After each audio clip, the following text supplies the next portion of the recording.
press the ball of the foot firmly against the floor, and something is there that has no name in ordinary life. Not the floor and not the foot itself, but something between them, a small firm presence nested inside the soft tissue at the base of the first two toes, round at the edges, oval in its outline, no larger than a lentil. It sits enclosed within the tendon, held there without any effort on the part of the person standing on it, and it has been in that exact position since early childhood. Most people carry two of them in each foot and have never once been told they exist. These are sesamoid bones. The name comes from the Arabic word for sesame, for the obvious reason of their size. They are not attached to any other bone in the usual way. Instead, they are embedded entirely within tendon, encased in soft tissue, held in place by the mechanics of the joint they serve, rather than by the architecture of the skeleton proper. The bones of the foot articulate in one system. These small oval structures float within another, separate, enclosed, doing their work without ever being introduced. A similar bone, slightly larger, sits within the tendon of the thumb, and most people carry at least one or two additional sesamoids elsewhere in the body, all of them going their entire lives without being named or noticed by the person carrying them. There is something particular about that, about the idea that the body contains structures with specific shapes and specific functions, structures that have been present since childhood, that have never caused any trouble or drawn any attention, that exist in their precise locations every day without the person ever knowing they are there. The foot presses against the floor. The sesamoid distributes the load across the tendon. The joint flexes and extends and returns to rest, and none of this requires any awareness at all. It happens the way all of the body's most continuous work happens, quietly below the surface, in the dark. The skeleton has a reputation for permanence. Bones are what remain after everything else is gone, which gives them, in the imagination, a quality of stillness, as though they are the fixed part of the body, the scaffold around which the softer and more changeable tissues arrange themselves and do their living. The actual situation is considerably more active. A bone in the body of a living adult is not a fixed structure, but an ongoing project, one that has been under continuous revision since the moment it first formed, and will remain so for the entirety of the person's life. Inside the cortical tissue of any bone, at any given moment, two populations of cells are at work. One kind, the osteoblast, builds. It draws mineral compounds from the blood and deposits them in precise layers, adding new tissue to the bone in a slow, patient process that requires no signal from consciousness and produces no sensation. The other kind, the osteoclast, dissolves. It breaks down old or damaged bone tissue by secreting acid, digesting the mineral matrix, releasing the component materials back into the bloodstream to be used elsewhere, or redeposited by osteoblasts, somewhere the bone needs reinforcing. The two processes run in parallel, in a continuous negotiation, the one adding while the other removes, neither winning, neither losing, the result being a bone that is always in the process of becoming, rather than being. Over roughly every 10 years, this process has replaced essentially the entire mineral content of the adult skeleton. The femur a person stands on tonight is not the same femur in any chemical sense as the one they stood on a decade ago. The shapes are the same, the structure is the same, but the material has been cycled through the body, dissolved away, and rebuilt in layers too fine to see, in a process that leaves no trace of its own passage. The sesamoid bone in the tendon of the foot, the bones of the wrist, the long curved shaft of the ribs, all of them under continuous, gentle, ongoing revision, the body always repairing and updating the structure it depends on, never announcing the work. The osteoblast and the osteoclast respond to signals. When a bone bears more weight over time, the osteoblasts receive the signal to lay down additional tissue in the directions where the stress is greatest, a process described by Julius Wolff in the 19th century and still sometimes called Wolff's Law. When a bone bears less, during long periods of bed rest, or when a limb is immobilized, the balance shifts toward the osteoclasts, and the bone slowly thins. The skeleton is reading the demands placed on it and revising its own architecture accordingly. All of this without any deliberate instruction, without any conscious awareness on the part of the person inside whom this process is taking place continuously through every day of a life. A newborn is born into this process already well underway. The skeleton of a newborn does not yet have 206 bones. It has somewhere between 270 and 300, many of them only partially mineralized, still soft at their edges, some of them cartilaginous throughout. This is not a flaw in the design, but a feature of it. The birth canal places considerable mechanical demands on the skull, and a skull that cannot flex even slightly is a skull that cannot safely pass through. The gaps between the bony plates of a newborn's head, those soft, slightly yielding spaces a parent feels with careful fingertips, are there to make the passage possible, and they close in good time, but not before they have served their purpose. Over the first years of life, many of these separate bony elements press together and fuse. 2 bones in the wrist become one. 3 bones in the pelvis consolidate into a single structure. The plates of the skull slowly approximate, the gaps narrowing, the edges knitting together in a process that leaves no seam, but proceeds over years at a pace that is perceptible only in retrospect. By early adulthood, the count has settled at 206, which is the number most people learn if they learn any number at all, as though it has always been that number, as though the skeleton arrived that way. It did not. The 206 is the result of many earlier structures having found each other and merged, a long process of consolidation happening gradually across the years of childhood, each fusion taking place in its own time. There is something easy to overlook in the newborn skull, the fontanelles, those soft spots between the plates that parents are taught to handle gently. The largest of them, the anterior fontanelle at the top of the head, does not fully close until somewhere between 12 and 18 months. For more than a year, the brain of an infant is separated from the outside world by those layers of soft tissue and a gap where the bone has not yet formed. The plates grow toward each other. The fontanelle narrows. At some point in the second year, the edges meet, and what was once yielding and soft becomes the continuous dome of the skull, solid, curved, uniform to the touch, the same dome that will remain unchanged from the outside for the rest of that person's life. Covering the outer surface of each bone in the body is a membrane that most anatomy lessons pass over quickly, if they mention it at all. It is called the periosteum.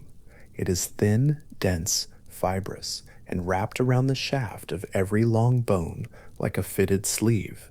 The fibers of the membrane, continuous with the fibers of tendons and ligaments, where they attach to the bone, the whole arrangement so integrated that pulling on the tendon pulls on the membrane and on the bone beneath it simultaneously. The periosteum is threaded with blood vessels as fine as threads, carrying nutrients into the bone and carrying metabolic waste products away. It is also home to progenitor cells, unspecialized cells that carry the potential to become bone-forming cells when the situation calls for them. The situation that calls for them most clearly is a fracture. When a bone breaks, the periosteum, the sleeve around the shaft, is typically torn along with the bone tissue beneath it. What happens in the days and weeks that follow is one of the more quietly orderly processes in human biology. Within hours, blood from the torn vessels at the fracture site forms a clot that fills the gap. Over the next few days, the progenitor cells in the periosteum begin to proliferate, differentiating toward chondrocytes, the cells that form cartilage. A soft cartilaginous bridge begins to form across the fracture gap, reaching from one side of the break to the other. It is called a callus, and it is the first stable connection between the separated pieces, a soft bridge that will eventually be replaced through the same process of mineralization that forms bone everywhere else in the body, with hard bone tissue once again. The callus is eventually remodeled. The osteoblasts and osteoclasts that are always at work throughout the skeleton are at work here too, shaping the new tissue, refining it, reducing the thickened collar of new bone to something closer to the original shape of the shaft. In children whose bone remodeling processes are more vigorous, fractures heal faster and remodel more completely. In adults, the process is slower and the remodeling less complete, but it is happening regardless, proceeding on its own schedule, in the dark beneath whatever the person is doing with the rest of their day. The body does not stop the repair in order to wait for attention, it simply continues. There is a layer of the periosteum that is particularly sensitive to mechanical disruption, and this is why a hard impact on a bone, one that does not break the bone itself, can still produce significant pain. The periosteum has pain receptors in abundance. The bone tissue beneath it does not. The bone itself, the hard mineral matrix, and the cells embedded within it cannot directly register pain. What is felt in a deep bone bruise is not the bone feeling the impact, but the periosteum reacting to it, the sensitive fibrous sleeve, stretched or compressed by the force, sending its signal upward while the bone it covers remains, in a certain sense, oblivious. This is not the only place in the body where the outer covering of a structure is far more responsive to sensation than the structure beneath it, but it is one of the more striking examples of how sensation and structure do not map onto each other in the obvious way. Deep inside the long bones, the femur, the tibia, the humerus, is a hollow central cavity. In childhood, this cavity is filled with red marrow, the tissue that produces blood cells in large quantities, generating red blood cells and white blood cells and platelets in numbers that dwarf the scale of most other biological production processes in the body. In adolescence and early adulthood, the red marrow in the central cavities of the long bones is progressively replaced by yellow marrow. The replacement is not random, but follows a pattern: peripheral bones first, then the limbs, the red marrow retreating toward the core of the body, toward the spine, the pelvis, the ribs, the skull, the sternum, where it continues producing blood cells through adulthood. The long shafts of the femur and humerus, whose cavities are now predominantly filled with yellow marrow, have handed off most of their blood-forming work. Yellow marrow is predominantly fat, not fat in the colloquial sense, but a dense accumulation of adipocytes, fat cells, filling the central cavity of the bone, pale and soft and quieter in its metabolic activity than the red marrow it replaced. It does not produce blood cells under ordinary circumstances. It stores energy. The fat in the yellow marrow of the femur is a reserve, not a reserve that has often been called upon in the lives of people with adequate nutrition, but a reserve nonetheless, held there in the hollow of the bone, a deposit that the body has made and not yet withdrawn. Under conditions of severe and prolonged caloric deprivation, the body can mobilize the energy stored in yellow marrow as it would mobilize the energy stored in any other fat reserve.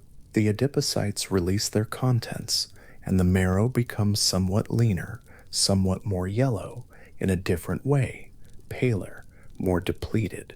This rarely happens to the point of full depletion in any ordinary circumstance. The reserve is large enough, and the body's other energy sources are usually exhausted first. But the potential is there, held quietly within the bone, a resource the body has prepared, and the person it belongs to has never once needed to think about.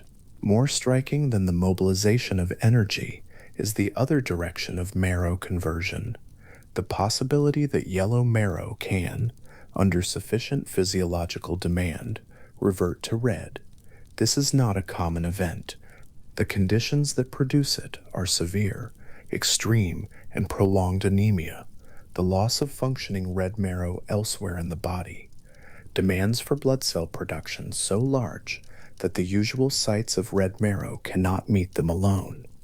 In those circumstances, the adipocytes of the yellow marrow can be displaced, and blood-forming cells can repopulate the central cavity, re-establishing a site of hematopoiesis that had been dormant for decades. The bone does not forget how to do this. The capacity is simply resting, held in reserve, available in principle, even if in most lives it is never required. The structural logic of bone becomes clearer the longer the attention rests on it. A material that is too rigid breaks under shock. A material that is too flexible fails to support weight or protect the tissues it surrounds. Bone sits in a carefully maintained position between these failure modes, the mineral component providing hardness and resistance to compression, the collagen component providing flexibility and resistance to fracture under tension. Dehydrated bone is more brittle than living bone precisely because the collagen, which requires water to maintain its flexibility, has dried. Fresh bone bends more before it breaks. Old bone bends less. The difference is in the relative proportions of mineral to collagen, which shift across a lifetime, the mineral fraction gradually increasing and the collagen fraction gradually decreasing, the bone becoming incrementally more rigid and more prone to fracture as the decades pass. This shift in composition is one of the reasons the periosteum's progenitor cells matter as much as they do in later life. The bone's capacity to absorb shock through deformation decreases with age. The periosteum's capacity to initiate repair remains, though it too becomes somewhat less vigorous. The system compensates where it can. The body's response to a fracture in a 70-year-old is the same sequence of events: hematoma, callus, mineralization, remodeling. But the pace is slower, the remodeling less complete, the outcome generally good, but achieved over a longer period of unhurried biological work. The smallest bones in the human body are the ossicles of the middle ear, the malleus, the incus, and the stapes, three tiny bones that together transmit sound vibrations from the eardrum to the fluid of the inner ear. The stapes, the innermost of the three, is the smallest bone in the body, roughly 3 millimeters in its longest dimension, smaller than a grain of rice, shaped loosely like a stirrup, which is what its name means in Latin. These three bones together have a combined mass of less than 1/4 of a gram, yet they form a continuous chain of articulating joints, each one lined with smooth cartilage, each one moving with every sound wave that arrives at the eardrum. The ossicles of the middle ear are formed in utero and are essentially adult-sized at birth, the only bones in the body that reach their full dimensions before the rest of the skeleton has finished developing. They are already complete, while the rest of the bones are still growing. The sesamoid at the ball of the foot, the ossicle in the middle ear, the periosteum wrapped around the femur, the cartilaginous callus forming across a fracture site. the progenitor cells waiting in the fibrous layer of the periosteal sleeve. None of these are structures that most people learn the names of in school, or learn about at all in the ordinary course of a life.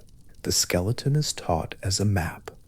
The femur here, the tibia there, the radius and ulna, the clavicle, the scapula, the pelvis. The map is not wrong. It simply leaves out the quality of the territory. It leaves out the fact that each named bone is wrapped in a living, sensitive, vascularized membrane. It leaves out the fact that the bone itself is continuously being dissolved and rebuilt by cells that have been doing this work since before the person was born. It leaves out the small oval sesamoids floating in the tendons of the foot, the stirrup-shaped stapes vibrating in the middle ear, the pale yellow fat filling the shaft of the femur. The skeleton, as most people know it, is an abstraction, a diagram, clean and still. The skeleton inside the body is none of those things. The femur is the longest bone in the body, running from the hip joint to the knee, and in a standing adult it bears a multiple of the person's body weight, with each step. The mechanical analysis of gait shows that the forces on the femoral head during walking routinely exceed several times body weight, the joint handling these forces through the combination of cartilage, synovial fluid, and the structural geometry of the joint itself. The mineral structure of the femoral head is not a solid block. It is trabecular on the inside, a three-dimensional lattice of thin, bony struts, arranged along the lines of mechanical stress the bone most commonly experiences. The architecture of the lattice is precisely adapted to the forces it bears, as the structure of a bridge engineered to carry a specific load. This trabecular architecture was not designed. It grew in response to the forces placed upon it over years of standing and walking, the osteoblasts and osteoclasts continuously adjusting the orientation and density of the struts in response to mechanical signals the bone itself generates. This responsiveness extends to the way bones interact with their mechanical environment over decades. The bones of a person's dominant hand are measurably denser and more developed than those of the non-dominant hand, because they have borne more repetitive stress over a lifetime. Tennis players show greater bone density in the playing arm. Runners show specific adaptations in the bones of the lower limbs.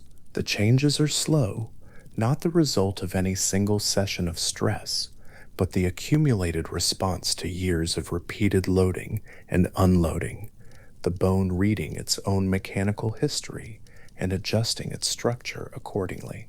The skeleton, by this reading, is not a fixed record of a person's form, but a slow, continuous record of a person's life, written in mineral and collagen. The calcium stored in bone is not stored there exclusively for structural purposes. It is also the body's primary calcium reservoir, and calcium is required for an extensive range of physiological processes beyond the skeleton, muscle contraction, including the heartbeat, nerve signal transmission, blood clotting, the regulation of enzyme activity. When calcium levels in the blood drop below a certain threshold, parathyroid hormone signals the osteoclasts to resorb more bone, releasing calcium back into circulation. When calcium levels are adequate, calcitonin signals the osteoblasts to incorporate more calcium into bone tissue. The bone is, in other words, functioning simultaneously as a structural framework, a mineral reserve, a site of blood cell production, and a participant in the body's minute-to-minute calcium economy, all at once, all the time, all without any awareness on the part of the person doing the standing and walking and living. The Haversian system, the microscopic organization of cortical bone into cylindrical units called osteons, each one surrounding a central canal containing blood vessels and nerves, each one constructed of concentric rings of mineralized matrix is the architecture that makes bone both strong and vascularized at the same scale. The osteon is too small to see with the naked eye. Thousands of them make up the cortical shell of a long bone. Each canal connects to neighboring canals through a network of side branches. The whole system keeps every cell in the bone tissue within reach of a blood supply, which is a requirement imposed by the fact that living cells anywhere in the body must receive nutrients and must expel waste products. Bane and bone cells, despite being embedded in a hard mineral matrix, are no exception to this. The bone is hard because of its mineral content. The bone is alive because of its vascular network. These two facts coexist in the same tissue, running in parallel, neither one incompatible with the other. The marrow cavity of the femur, pale and quiet, its yellow fat cells arranged in their soft accumulation, holds its reserve in the same way the body holds many of its reserves, without drawing attention to the act of holding. There is no signal the person receives from this process. There is no sensation associated with the fat cells in the marrow cavity going about their slow, quiet existence in the interior of the bone. The bone around them is dense, cortical, organized in osteons, vascularized through its Haversian canals. The marrow inside is soft, pale, composed primarily of fat, surrounded by the hard shell on every side. The whole structure sits inside the body's longest bone, which sits inside the thigh, which carries the person's weight with each step, which is itself remodeling continuously, and none of this requires any thought.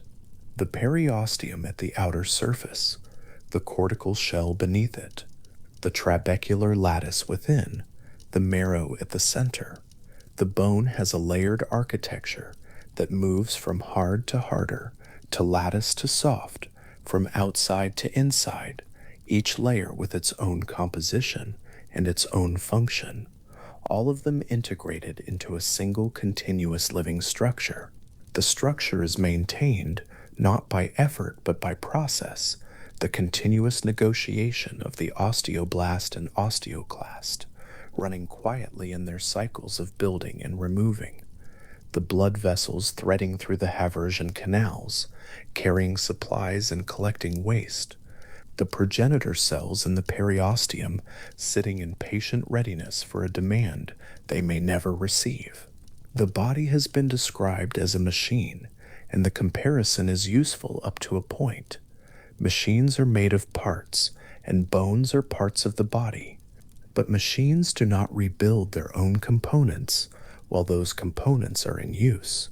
They do not replace their structural material on a 10-year cycle while continuing to bear load. They do not grow denser where demand is greatest and thinner where demand is reduced. The bone does all of these things continuously without pause as a natural consequence of being alive, rather than as a special adaptation or a medical intervention. The remodeling is not an extraordinary event. It is the ordinary condition of bone tissue, happening everywhere in the skeleton at all times, requiring nothing from the person inside whom it is taking place. Somewhere in the central cavity of the femur, past the cortical shell, past the trabecular lattice of the femoral neck and head, in the long straight shaft of the bone, the yellow marrow sits in its quiet hollow. The fat cells are there. They have been there for decades, since the red marrow that preceded them retreated toward the body's core and left the peripheral long bones to their quieter storage function. The marrow has not been called upon. The reserve has not been requested. The body has continued to run its ordinary processes without needing what the yellow marrow holds, and so the yellow marrow holds it still, pale, patient, resting inside the bone, inside the thigh, inside the body, lying still in the dark, its reserve intact, its purpose understood by the biology of the body itself. even when the person whose body it is has never once been told it was there. The nose is always there, not occasionally, not when attention is drawn to it. Always, at every waking moment, sitting in the lower portion of the visual field, broad and present, occupying the same space it has occupied since the first time the eyes opened on the world. For a moment, deliberately, let it come into view. There it is, the bridge, the slight narrowing, the way the edges curve into view at either side. It is enormous, actually, relative to everything else in the scene. And yet, within a breath or two of noticing it, it will be gone again, not physically removed, but simply no longer reported, slipped back beneath the threshold of awareness, as though it were never there at all. The brain does this constantly. The nose is one of the clearest examples of a process running at every moment through every sensory system. The quiet, systematic decision to stop paying attention to information that has not changed. A stimulus that persists without variation is, from the brain's point of view, probably not worth the continued cost of reporting. The world is full of things that are always present: the weight of clothing, the sound of a heating system, the particular smell of a room that people who live in it have long since stopped noticing. All of these were once briefly new, and then the signal flattened, the response diminished, and the brain redirected its attention toward whatever was actually changing. The nose is simply the most vivid illustration of this, because it is visually so obvious, and because the moment of watching it disappear again is available to anyone right now in the middle of any ordinary evening.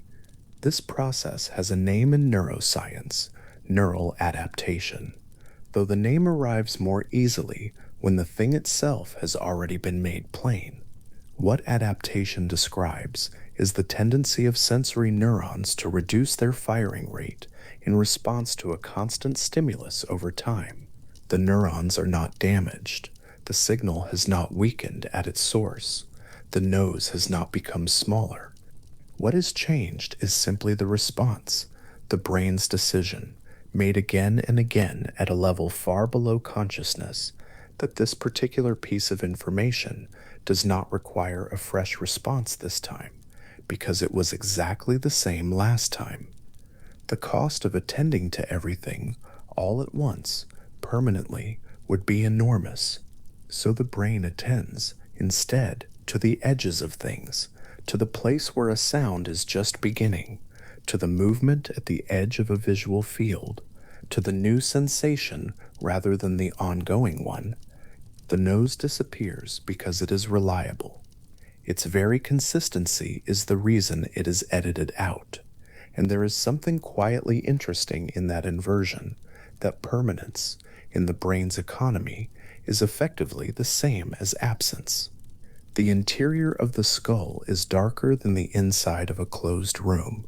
There are no eyes in there, no light source of any kind, and the brain itself, despite being the organ that produces the entire felt quality of a visual world, has never once received a photon directly.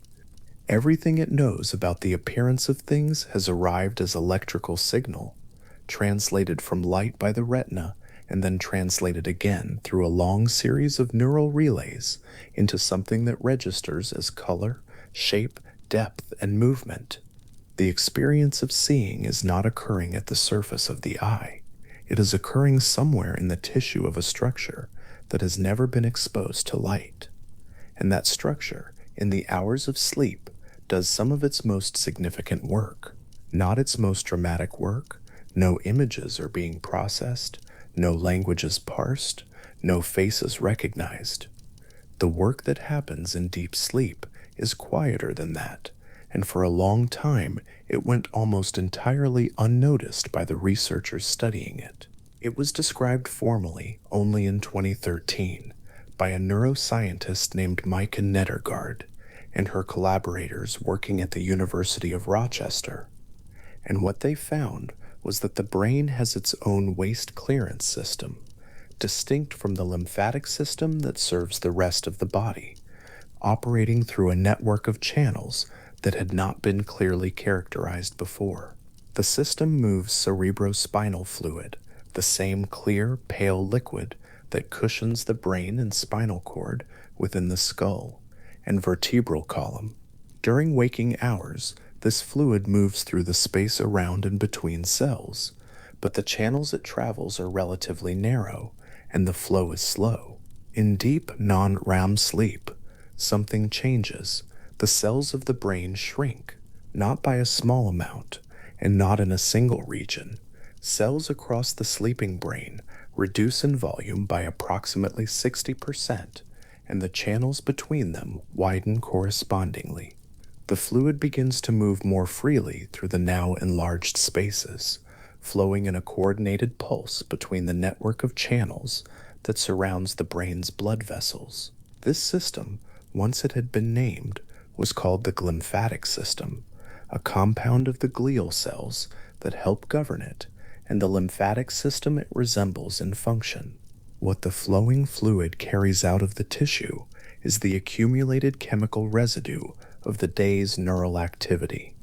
Among the compounds cleared in this way are amyloid beta proteins, small, naturally occurring proteins that are produced as a normal byproduct of the brain's electrical signaling and that accumulate in the tissue over the course of waking hours. In a brain that sleeps and that reaches the deep stages of non-REM sleep, where the glymphatic system operates most efficiently, these proteins are moved out of the tissue and eventually cleared into the broader circulation. The image that comes most naturally is of water moving through a narrow stream bed. After rain, the channels opened by something external, the current carrying with it whatever had settled there in the still hours. This clearing process runs most effectively in the deep stages of sleep. It does not run particularly well when sleep is light, fragmented, or cut short. The brain's own housekeeping, in other words, is staged and prioritized in a way that requires a particular depth of quiet to proceed. The sleeping brain is not resting in any simple sense. It is engaged in a form of maintenance that the waking state, with all its demands, does not easily permit. There is a surgical procedure performed in neurosurgical centers around the world in which the patient remains conscious throughout. The skull is opened under local anesthetic. Local because the scalp and skull, which do have pain-sensitive nerve endings, require it, and once the bone has been removed, the brain itself is exposed and can be touched, probed, and manipulated directly. The patient speaks. They move their fingers when asked. They describe what they see. They do this not despite the fact that their brain is being handled, but in part because of it. The surgical team needs to know, in real time, which areas of the brain they can safely work around, and a conscious patient can provide that information as it happens.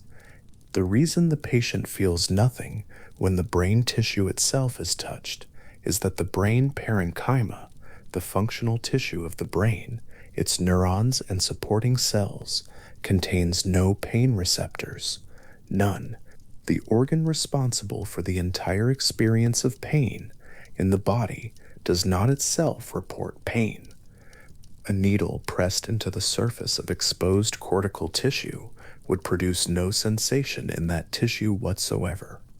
The patient would be aware of the presence of the surgeon's instruments only through vision or through the careful narration the surgical team typically provides, not through any sensation arising from the tissue itself. This is a fact that tends to produce a quiet reorganization of how the brain is imagined. There is something almost too neat about it. The structure that translates every other signal of pain or pressure or temperature into experience is itself, at its own surface, entirely silent. The brain reports the world. It does not report itself. In the context of an awake craniotomy, this means a patient can carry on a conversation, solve a simple arithmetic problem, or read a passage of text aloud while a neurosurgeon works within centimeters of the regions producing those very capabilities, and the patient's experience of the procedure at the level of the exposed tissue is one of complete absence of sensation. The quiet of the brain in that register is absolute. There is a different kind of absence that has been documented in research on visual perception, an absence not of sensation, but of awareness, a gap between what the eyes receive and what the mind actually registers as having happened. In a series of experiments conducted over several decades, researchers studying a phenomenon called change blindness found, repeatedly, that people failed to notice changes to their immediate visual environment that by any intuitive measure should have been impossible to miss. In one version of these studies, a researcher approached a person on a footpath and asked for directions. While the two were talking, a group of workers carrying a large flat object passed between them. During the moment of obstruction, a matter of seconds, the original researcher stepped away and was replaced by a different person entirely.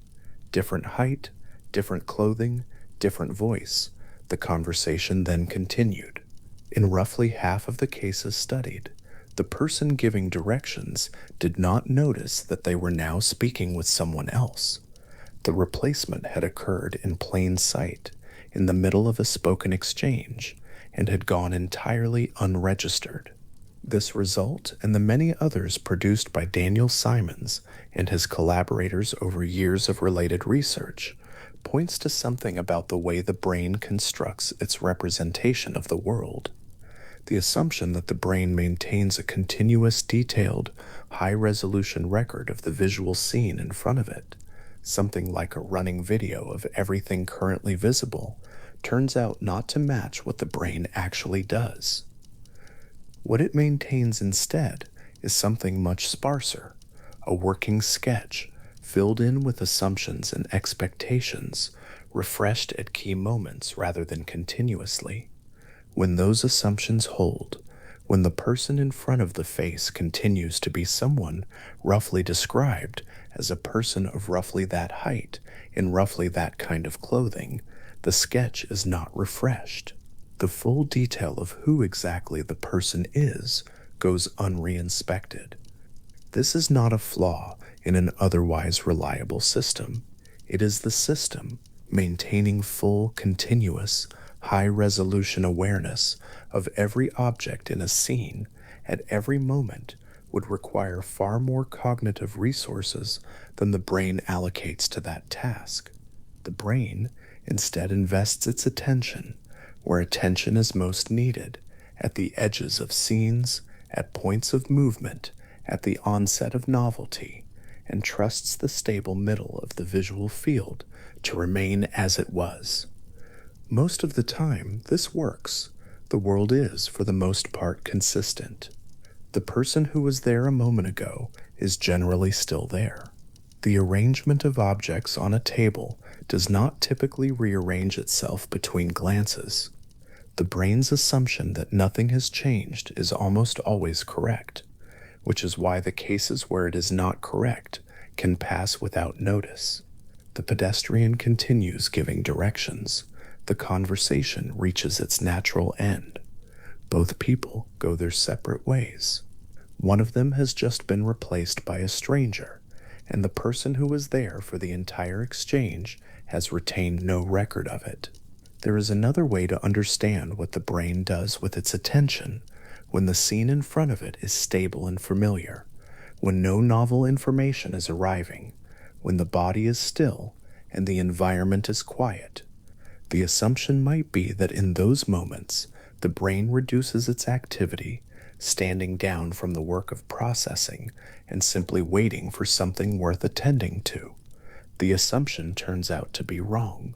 Brain imaging studies conducted in the last few decades found something that initially seemed to be a technical artifact, a consistent pattern of activity appearing in scans from subjects who had been asked to lie quietly and do nothing in particular.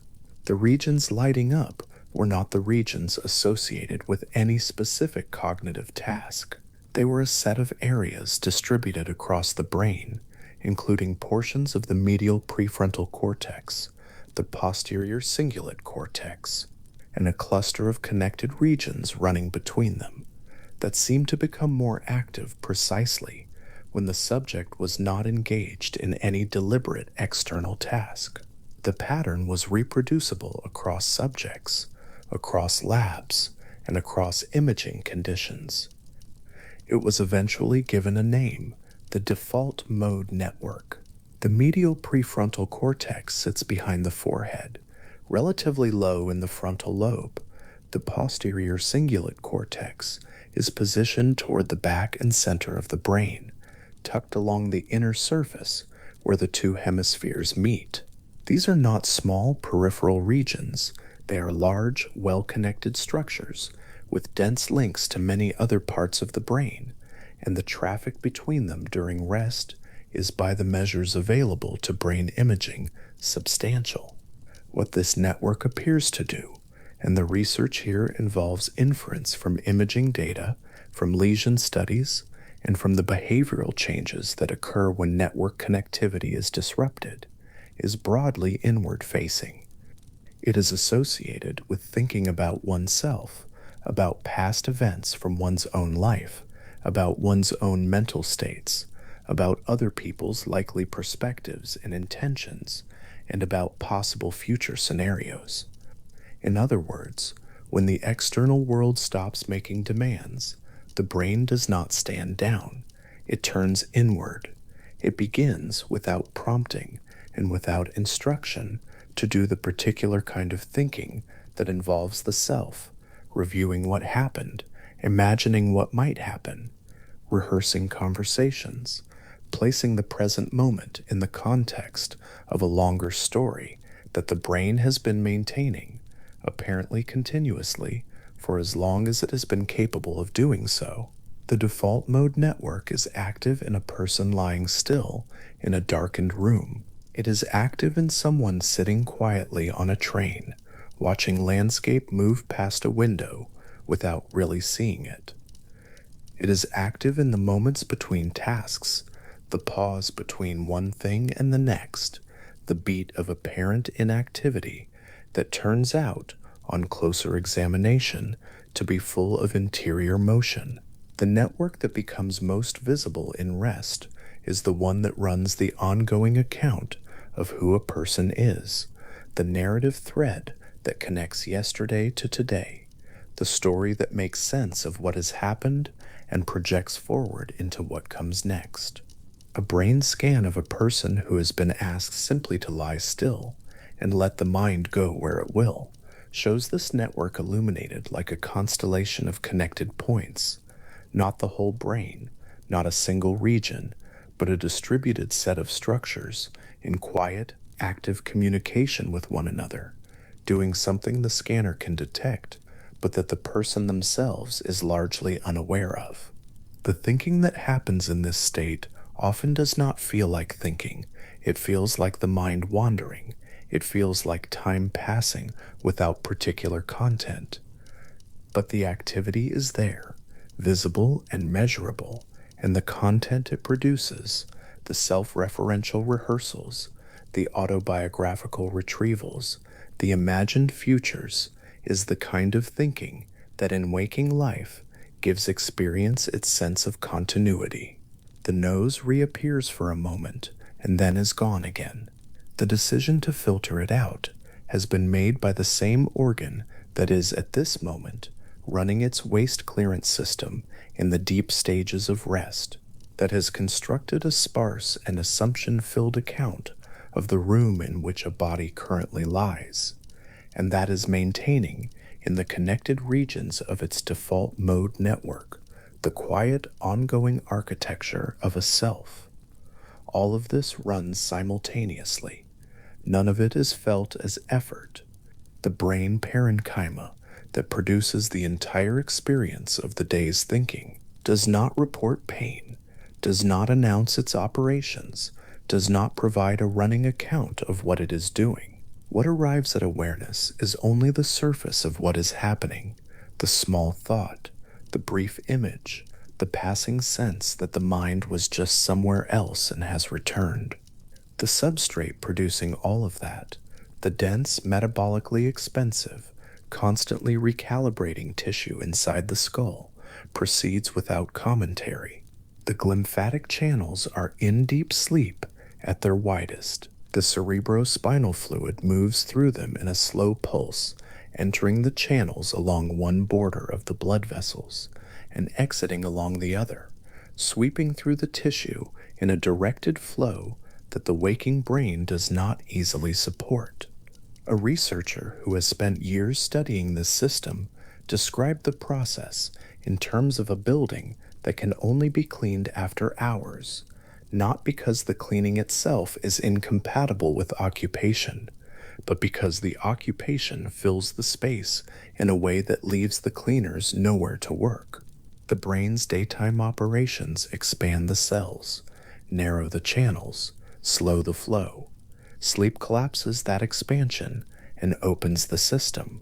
The amyloid beta proteins move with the fluid. They are produced by healthy neurons as a normal part of their activity, not a sign of malfunction, but a consequence of the ordinary electrical work the brain does through every waking hour. In the clearing that follows, in the deep quiet of a sleeping body, they are carried out of the tissue with the same unhurried competence that characterizes the rest of the brain's housekeeping. The stream opens, the residue moves. By morning, the tissue has been worked through. This happens in the brain of a person who sleeps. It happens in the brain of a child, and in the brain of a person who has grown old. And it has been happening in some form for as long as brains of this complexity have existed. The mechanism was simply not described until 2013, because describing it required imaging technology and experimental methods that did not exist before, not because the process was rare or variable or limited to particular individuals. It runs in every sleeping brain that reaches the depth required. It ran last night. It is running now in every sleeping person within reach of this night. The posterior cingulate cortex, thick with connections, sits in its position along the inner surface of the brain and continues its work. The medial prefrontal cortex, forward and low, continues its corresponding activity. Between them and through the other nodes of the default mode network, something flows that is not quite thought and not quite memory, but some mixture of both, the unstructured interior movement of a brain that has been released from external demands and is now doing the thing it does when left to itself. The brain left to itself turns toward the self. It reviews the day not as an archivist, but as a narrator, selecting, ordering, placing events in relation to each other and to the longer pattern they seem to fit. It imagines futures not as a planner, but as a rehearsal space, running scenarios forward, adjusting them, running them again. It holds other people in mind, not their physical presence, but the models of them the brain has built up over years of interaction, and considers what they might be thinking, feeling, or likely to do. All of this runs in the default mode network. All of it runs most clearly when the external world is quiet and still. There is a quality that the research on this network captures only partially, the specific texture of the mind when it is not focused on anything, the way thoughts arrive without being summoned, the way a memory surfaces, presents itself for a moment, and then is replaced by something apparently unrelated, the way an imagined conversation begins in the mind and then drifts before it has reached its end. What brain imaging can show is the structural correlate of this, the regions active, the connections engaged, the metabolic cost of the process. What it cannot show is the felt quality of it, which is something every brain that has ever had an unoccupied moment knows directly. That felt quality, the The slightly drifting, slightly wandering, softly associative interior movement of a resting mind is the default mode network operating. It has a name now and a set of identified regions and a body of research examining what happens when those regions are disrupted or altered. But the experience itself is older than any of that naming. It is whatever happens in the mind, in the space between tasks, between conversations, between waking and sleep.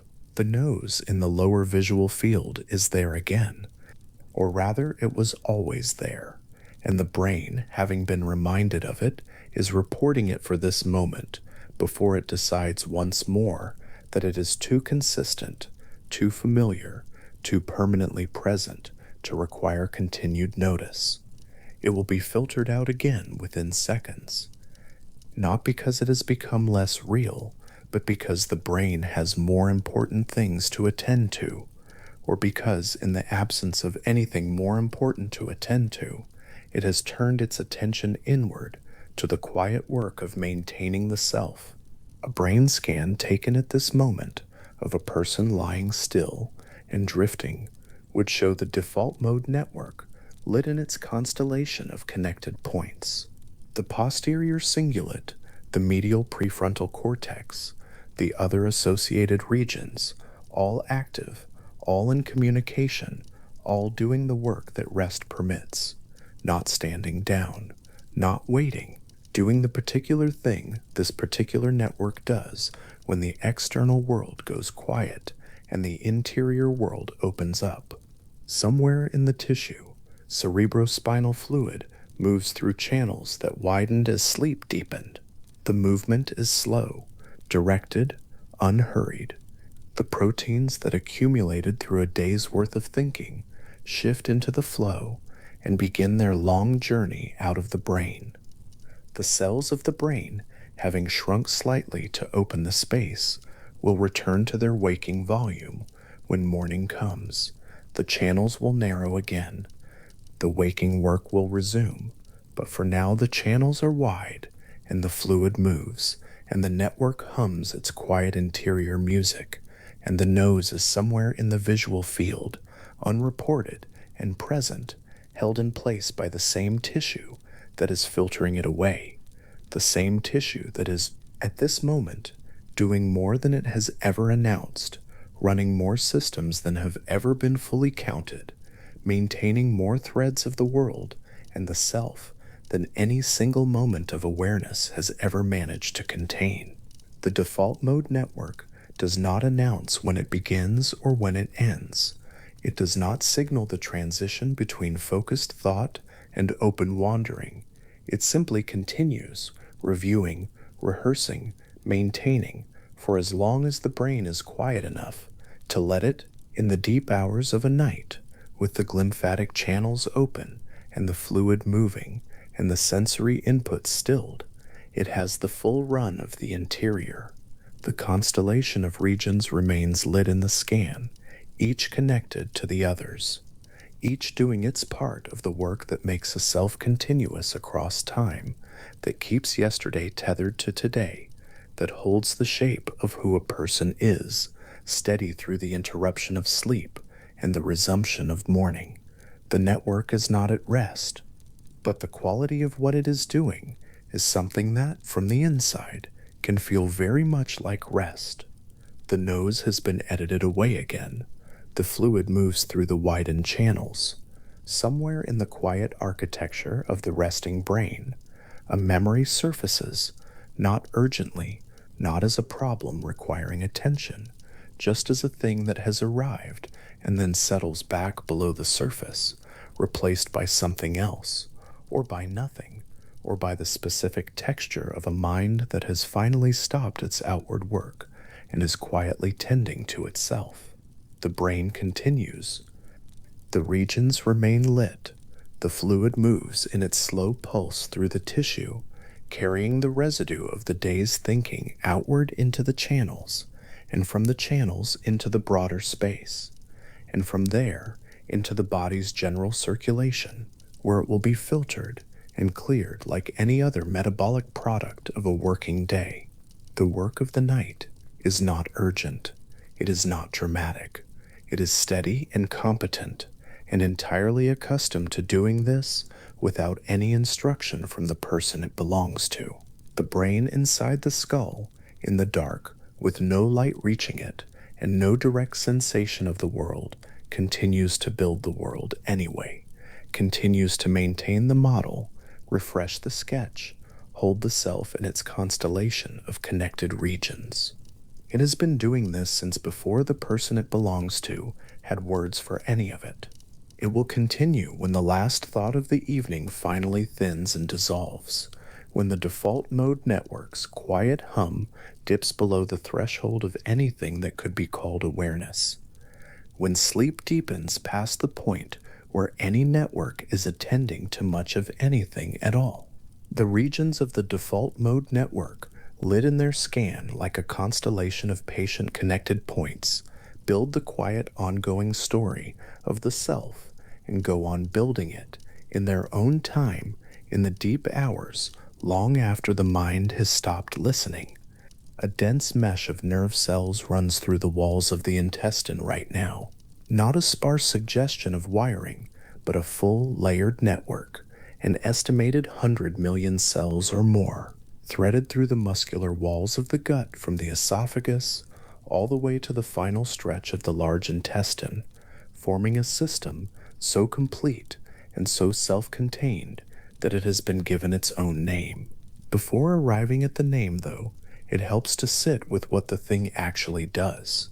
At this moment, without any instruction from the brain, this network is coordinating a wave of muscular contractions, moving in smooth sequence down the length of the intestine. It is regulating blood flow to the gut wall. It is signaling the secretion of digestive enzymes and protective mucus. It is monitoring the chemical composition of the intestinal contents and adjusting the rate of movement in response to what it finds. All of this is happening autonomously, continuously, and in complete silence in the deep interior of the body, with no awareness required of the person in whose body it is taking place. The term researchers use is the enteric nervous system, and the phrase that keeps appearing in the literature on it, the phrase that probably captures it most accurately, is the second brain. That name is not quite metaphor and not quite literal, which makes it the right kind of name for something genuinely in between. The enteric nervous system does not think in the way the brain thinks. It does not form memories or process language or model the future. What it does is something narrower and in its own domain just as complex.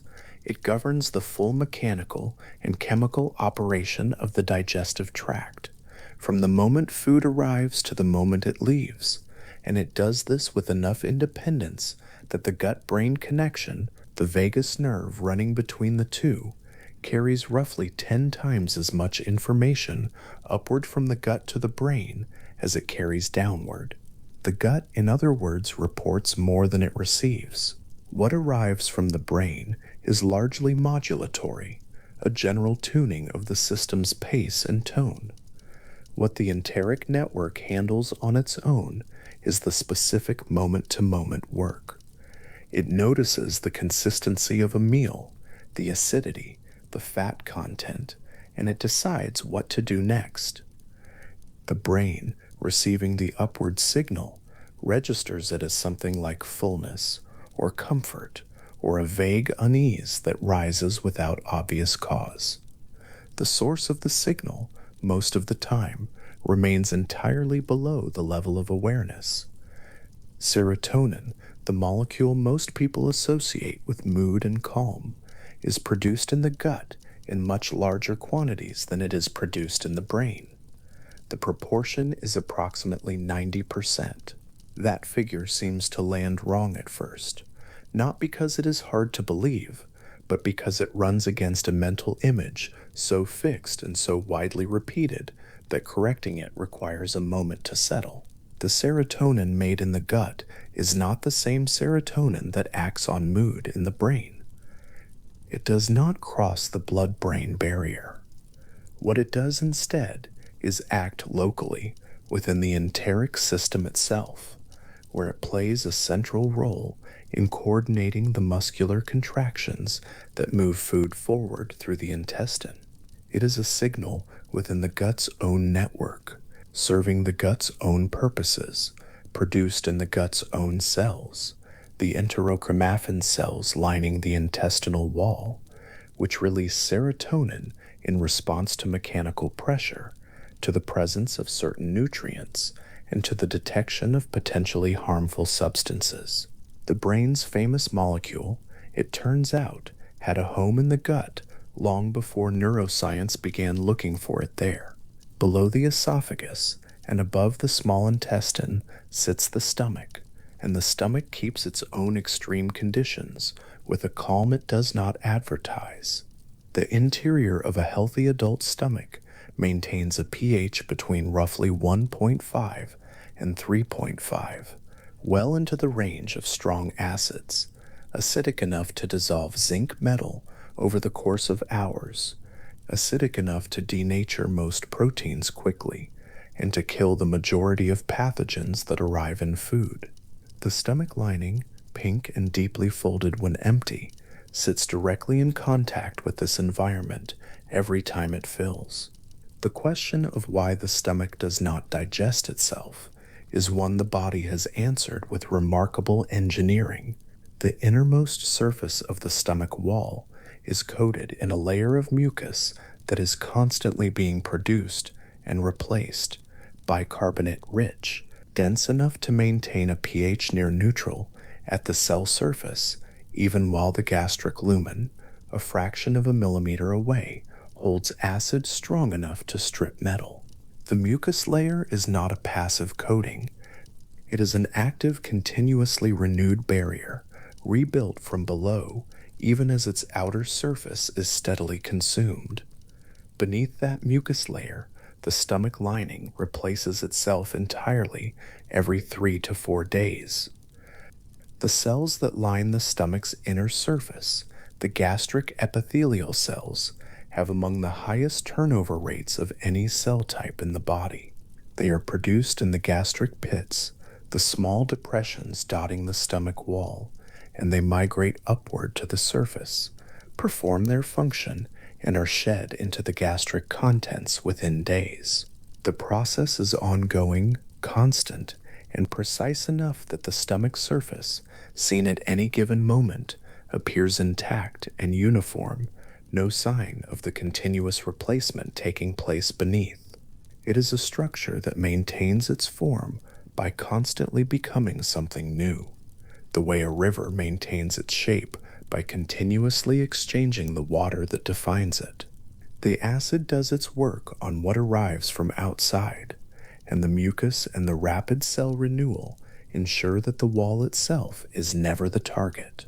Somewhere between the stomach and the beginning of the small intestine, at the junction where the small intestine meets the large intestine, there is a small structure that most people are aware of, only in the context of its removal. The appendix is a closed pouch, narrow and finger-shaped, protruding from the cecum, the wide pocket-like beginning of the large intestine. For a long period in the history of anatomy, the appendix was described as vestigial, a remnant of something once useful, now inert, present but purposeless. That description has become considerably more complicated over the past 2 decades. The wall of the appendix contains a high density of lymphoid tissue, the same kind of tissue found in lymph nodes and in the lining of other sections of the gut, and the interior of the appendix maintains populations of beneficial bacteria that appear to function as a reservoir. The working hypothesis that has emerged from research on this is that the appendix shelters microbial communities that can repopulate the large intestine following a severe disruption after a serious illness that clears the colon of its normal residents. After a course of treatment, that eliminates the established bacterial community after any event that leaves the large intestine temporarily emptied of the organisms it depends on. The evidence for this hypothesis comes partly from epidemiology. Individuals who have had their appendix removed face a modestly elevated risk of recurrent infection by a bacterium called Clostridioides difficile, an organism that tends to establish itself when the large intestine's normal bacterial community has been reduced and competition for space has dropped. The implication is not that the appendix is essential, people live entirely normal lives without one, but that it performs a useful function when conditions require it, sitting quietly at its junction, holding its populations in reserve, available in circumstances that, for most people, never arrive. It is the kind of organ that reveals its purpose only when it has been lost, or when the specific conditions that call on it finally occur. For most of its owner's life, it simply waits. Food that leaves the stomach moves into the small intestine, and here the pace of movement slows considerably. The small intestine is not a short transit. Its full length runs to approximately 9 meters in the average adult, though the figure is harder to measure precisely in a living body than it sounds, because the intestine is not a rigid tube, but a highly muscular, constantly contracting one that changes its length depending on its state of tension. 9 meters, loosely coiled and packed inside the abdominal cavity. A meal entering the small intestine after leaving the stomach will spend several hours working through it, moved forward by the coordinated muscular contractions the enteric nervous system orchestrates, not as a single wave, but as a complex rhythm, different segments contracting at different rates, mixing the contents and propelling them forward at a pace that allows time for the work that needs to happen here. The work that happens in the small intestine is the body's main act of extraction. Everything the body can use from food, amino acids, fatty acids, simple sugars, vitamins, minerals, must pass through the wall of the small intestine to reach the bloodstream. The surface through which this transfer happens is not the flat inner wall of a hollow tube. It is a surface of extraordinary complexity, built up through 3 nested levels of structural folding that multiply its area far beyond what the exterior dimensions of the intestine would suggest. The first level of folding consists of large circular folds in the intestinal wall itself, deep ridges that run partly around the inner circumference, visible to the naked eye, that alone multiply the surface area considerably beyond what a smooth-walled tube of the same length would provide.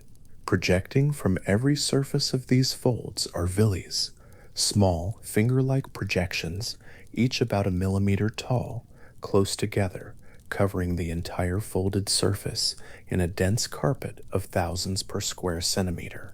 And on the surface of every single cell that makes up every single villus, there is a third layer of structure, the microvillus, projections so fine they can only be resolved under an electron microscope, packed in rows across the surface of each cell, in numbers that make the word dense feel insufficient.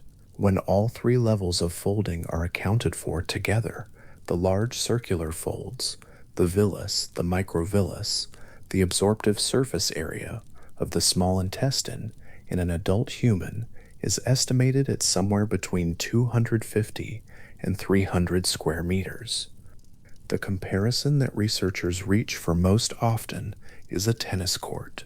The inner wall of a tube, roughly 9 meters long and a few centimeters in diameter, a tube that would fit, coiled inside a shopping bag, presents an absorptive surface the size of a tennis court.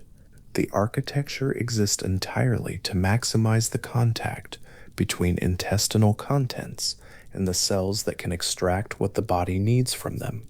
Each villus is threaded through with capillaries and a small lymphatic vessel called a lacteal, so that what crosses the intestinal wall can enter the circulation almost immediately.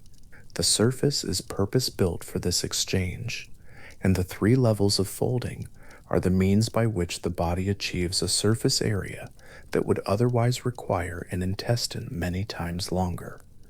Beyond the small intestine, in the wide frame of the large intestine, the pace slows further still. What arrives here has already been stripped of most of what the body can use.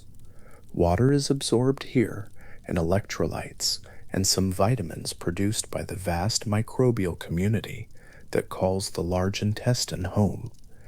But the primary movement in the large intestine is toward compaction and transit, the slow consolidation of what remains after extraction, moved forward at a pace measured in hours rather than the minutes of the stomach or the hours of the small intestine.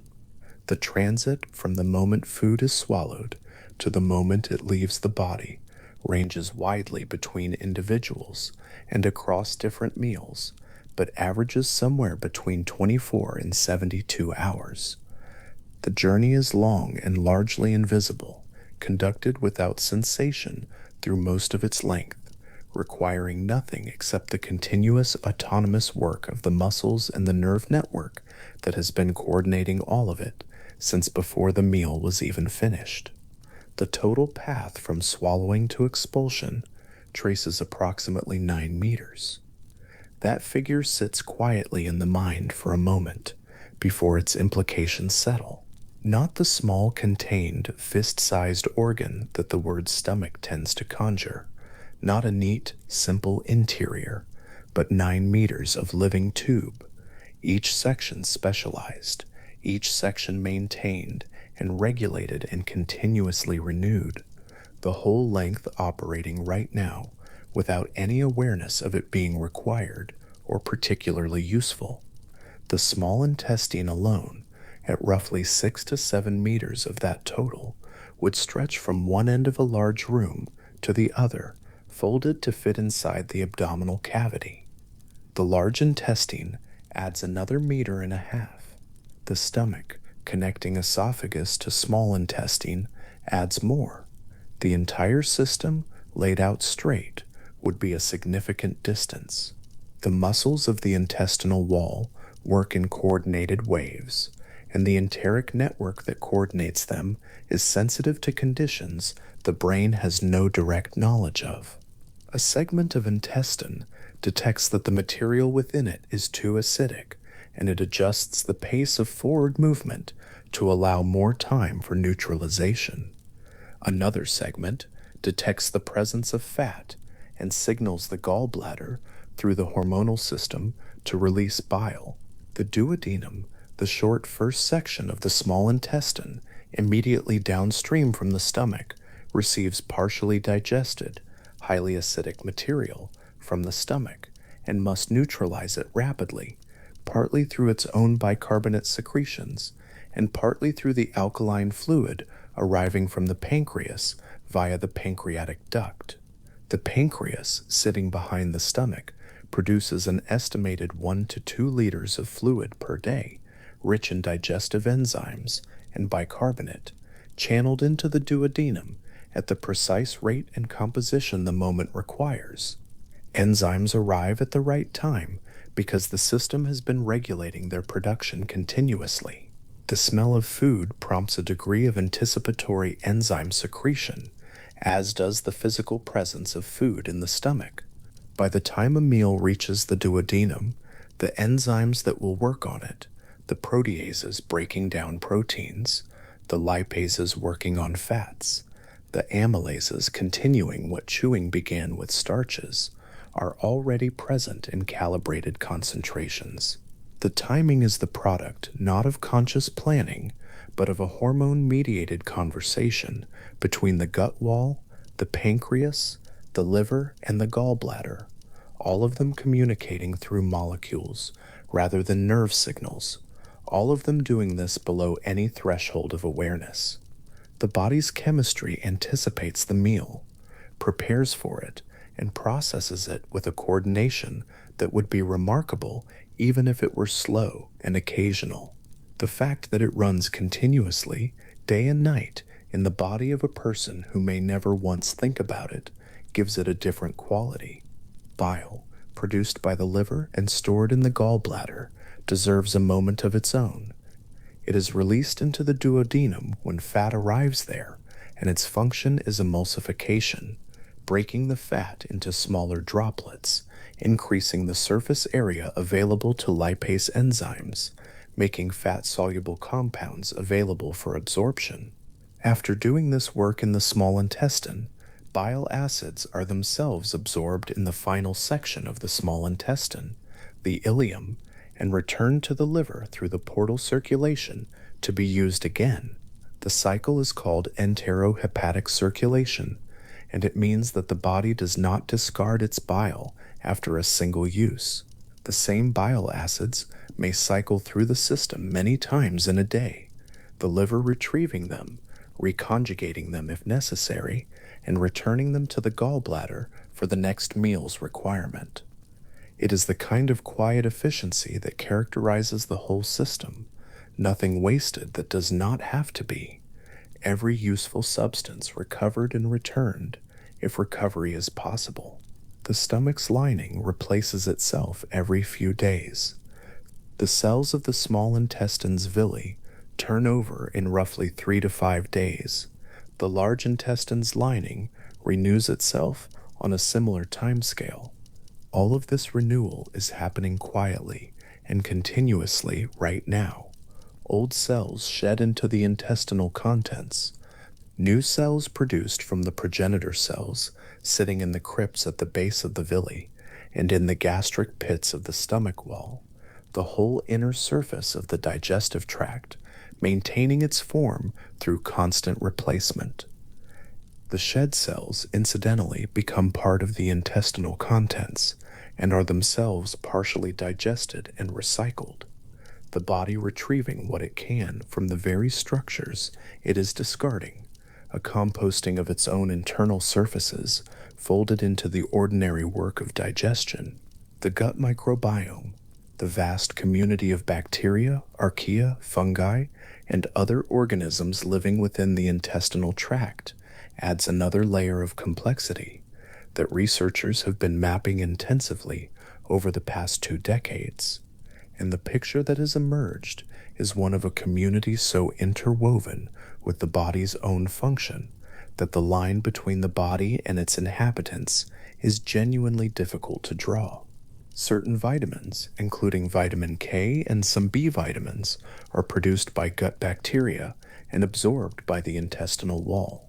Short-chain fatty acids, produced when bacteria ferment dietary fiber in the large intestine, serve as the primary fuel for the cells lining the colon wall.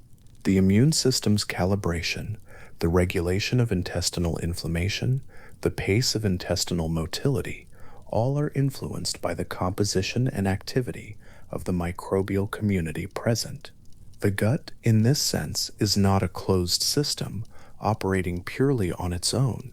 It is a collaborative environment, the body's cells and their microbial residents working in a relationship that developed over evolutionary time and that neither side, at this point, manages particularly well without the other.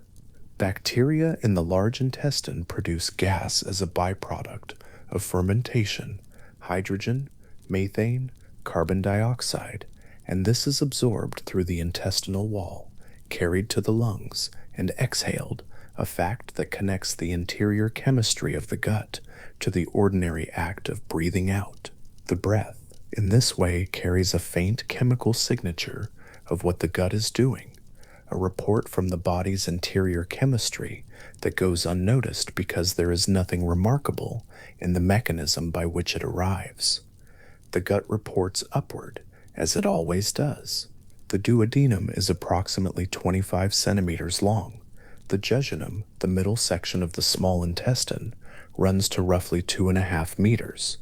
And Wenniwood-Suffolk, the ileum, the final section, extends another 3 meters or so before reaching the ileocecal valve, the junction at which the small intestine opens into the large intestine, and near which the appendix sits in its quiet reserve. Each of these sections has a distinct character. The duodenum handles the brunt of neutralization and the early work of digestion. The jejunum is the primary site of absorption. Its walls are particularly dense with villi, its blood supply particularly rich, its transport systems particularly active. The ileum performs the final absorptive work and is the only place in the body where vitamin B12, bound to a carrier protein called intrinsic factor, can be absorbed. A small area of the intestinal wall, no more than a few centimeters long, is the sole route through which B12 enters the body. The specificity of that arrangement, a single narrow section of tissue performing a function no other tissue can replicate, is characteristic of the digestive system's organization more broadly. The whole length of it is built from specialized parts, each occupying its position, each doing what the others cannot. The mucosa of the intestine contains immune tissue as well. Peyer's patches, small clusters of lymphoid follicles embedded in the wall of the ileum, sample the intestinal contents continuously, presenting material to immune cells and helping to calibrate the immune system's tolerance for the gut's vast microbial community. The gut, in other words, is also an immune organ, running its own continuous surveillance of the material passing through it, making constant fine-grained decisions about what to respond to and what to leave alone. The quiet size of this surveillance operation rarely registers because it runs without producing any signal the conscious mind can detect. Over the course of a day, the salivary glands produce roughly 1 to 1.5 liters of saliva. The stomach secretes approximately 2 liters of gastric fluid. The pancreas contributes its liter or more of enzyme-rich secretion. The liver produces close to a liter of bile. The intestinal wall adds its own secretions.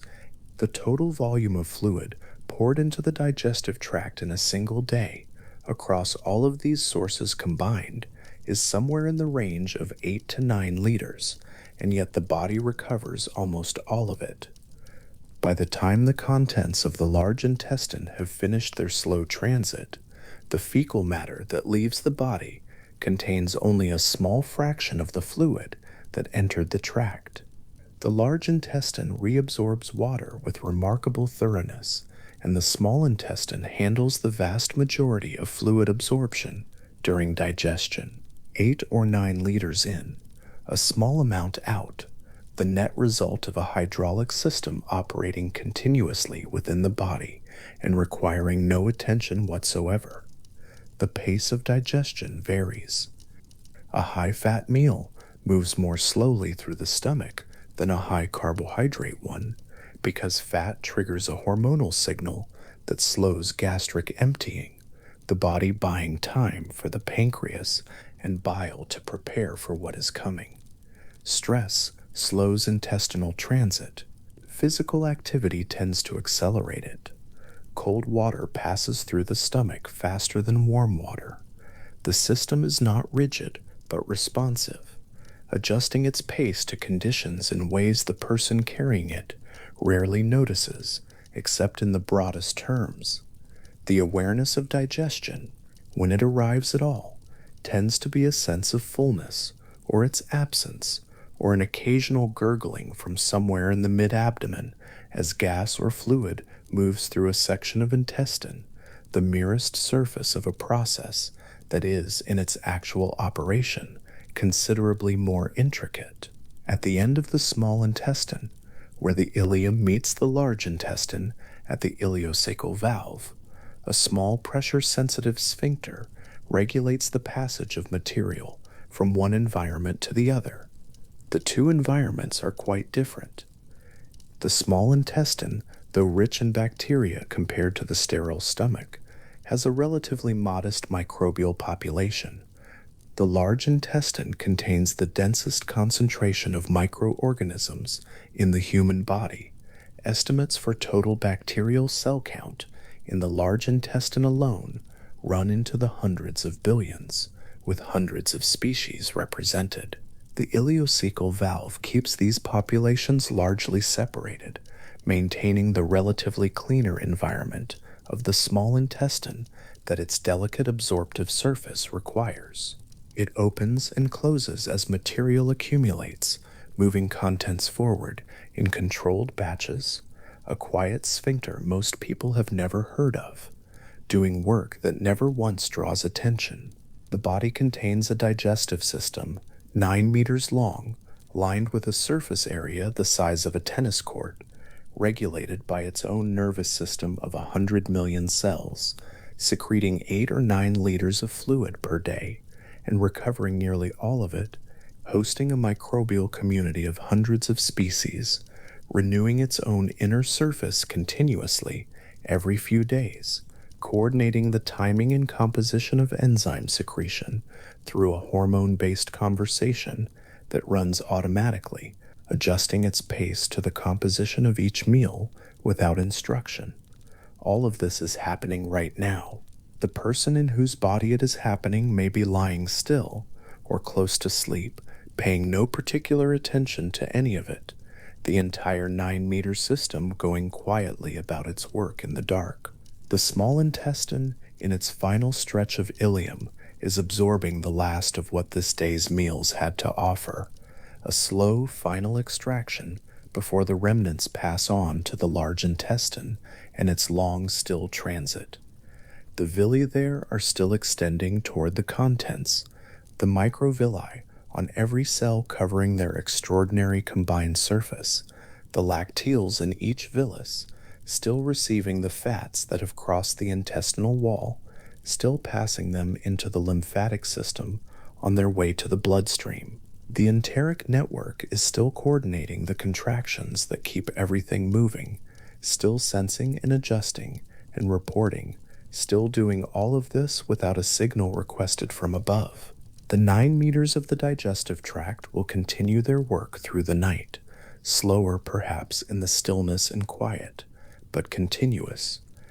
The brush border of the small intestine, impossibly fine, covers its tennis court surface in the dark interior of the body, and the work of extraction goes on, patient and specific, and thoroughly unhurried, the way it always does. A single cell forms in the deepest layer of the skin, not at the surface, not where anything can be seen or felt, but at the very bottom of the epidermis, pressed against the tissue underneath, in a layer so thin it would be invisible to the naked eye. It is a keratinocyte.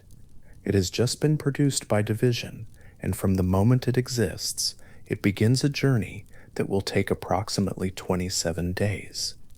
There is no signal the body sends to announce this. There is no sensation accompanying it.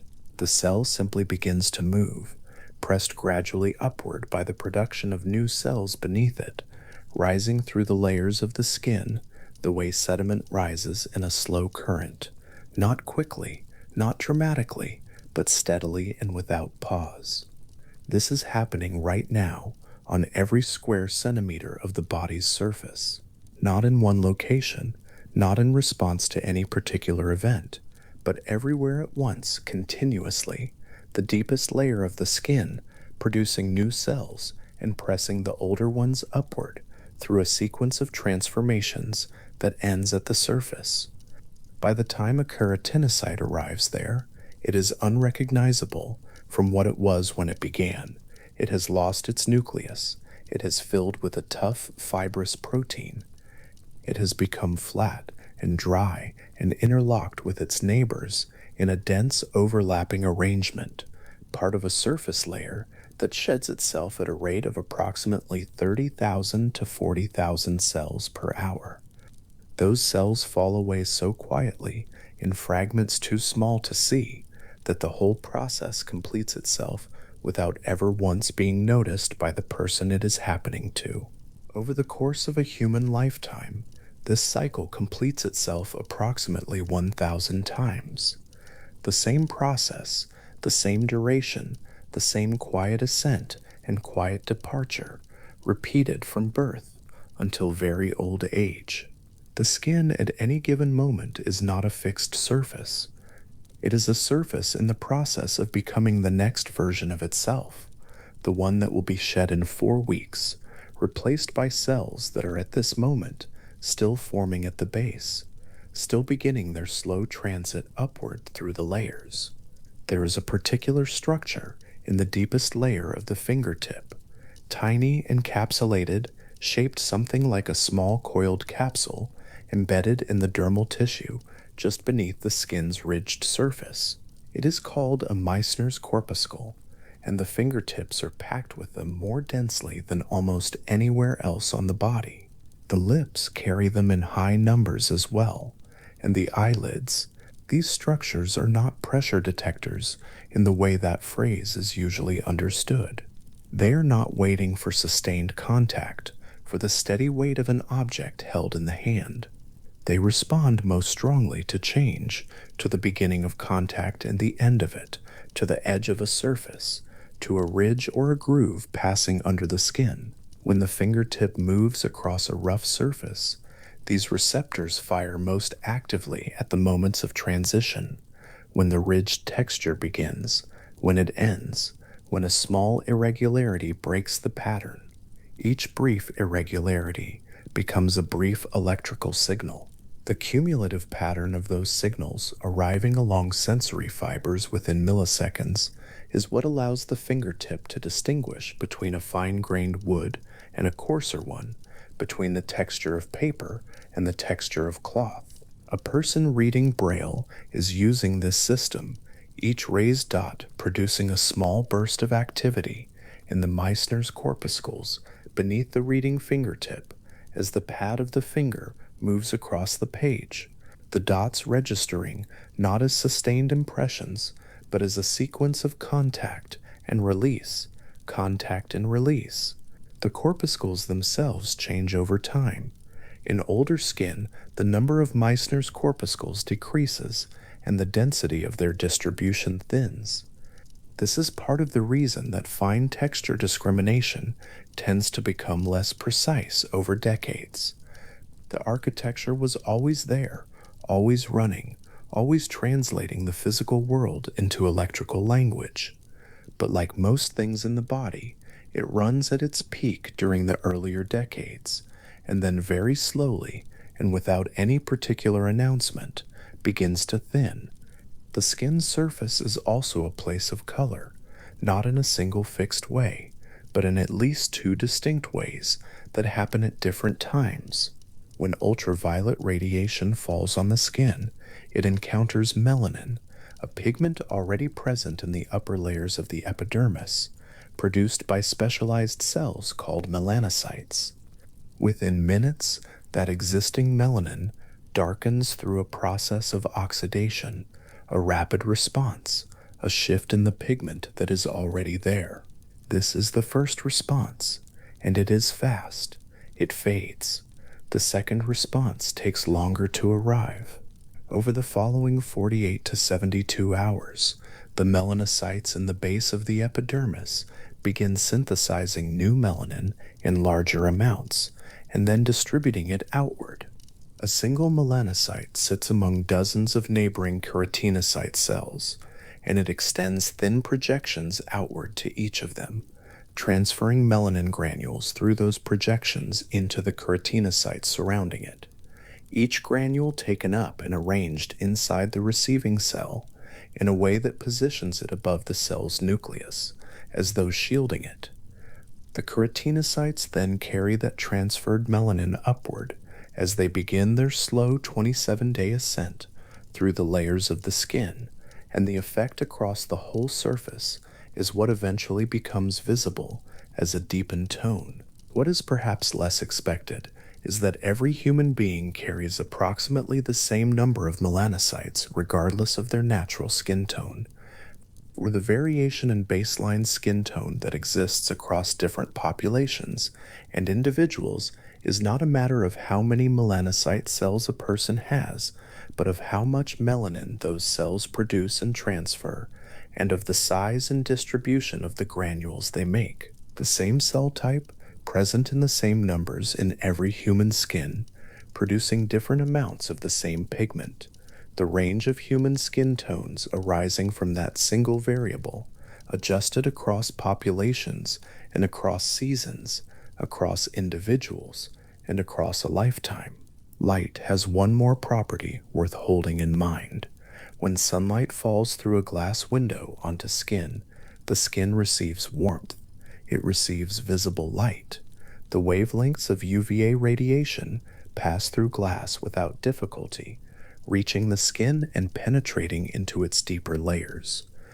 The UVB wavelengths, the shorter ones, the ones that carry enough energy to cause a specific chemical transformation in the skin, do not pass through glass at all. They are stopped entirely at the surface. The skin lying in a warm patch of window-filtered sunlight receives almost all the light that a person sitting outdoors would receive, and receives none of the UVB radiation. The chemical transformation that UVB radiation triggers in the skin, the conversion of a cholesterol precursor into a molecule called previtamin D3, which the liver and then the kidneys must further modify before it becomes biologically active, does not happen behind glass. The warmth is real, the light is real, the vitamin D synthesis is not occurring. This is not a warning. It is simply a description of how ultraviolet radiation and glass interact, a property of the physics involved that was not obvious, and that the skin itself has no mechanism to compensate for or detect. The skin does what it can with what it receives. Glass filters out a wavelength. The skin continues its other work. There is an image worth holding for a moment before moving on, a melanocyte sitting in the base of the epidermis, sending its fine projections outward, like a single figure extending arms in many directions at once, transferring its pigment to each of the cells around it over 2 quiet days. The transfer is invisible. The result, visible only weeks later as those pigment-carrying cells finish their ascent and the new tone becomes apparent at the surface, is the delayed record of something that began silently and without sensation at the bottom of the skin in the slow hours after sun exposure. The skin is always working several weeks behind what can be seen, below the outer layers of skin, distributed across the body's surface in numbers that are almost difficult to hold as a single fact, is a world of living things that are not human cells. On every square centimeter of skin, on the forearm, the scalp, the inside of the wrist, the curve of the ear, there are bacteria, fungi, viruses, and in the hair follicles, a category of small 8-legged organisms called Demodex mites. The estimated total number of microorganisms on the surface of a single adult human body is in the range of 1/8 trillion. That number is not an anomaly or a sign of disorder. It is the normal condition of every human surface that has ever existed. The composition of this community varies dramatically across the body. The skin is not a uniform environment. The forearm is relatively dry, open, and low in sebaceous gland density, the glands that produce the oily substance called sebum. It supports a relatively sparse and varied microbial community. The inner elbow is slightly warmer and more moist, and its community differs from the forearms, even though the two sites are only a short distance apart.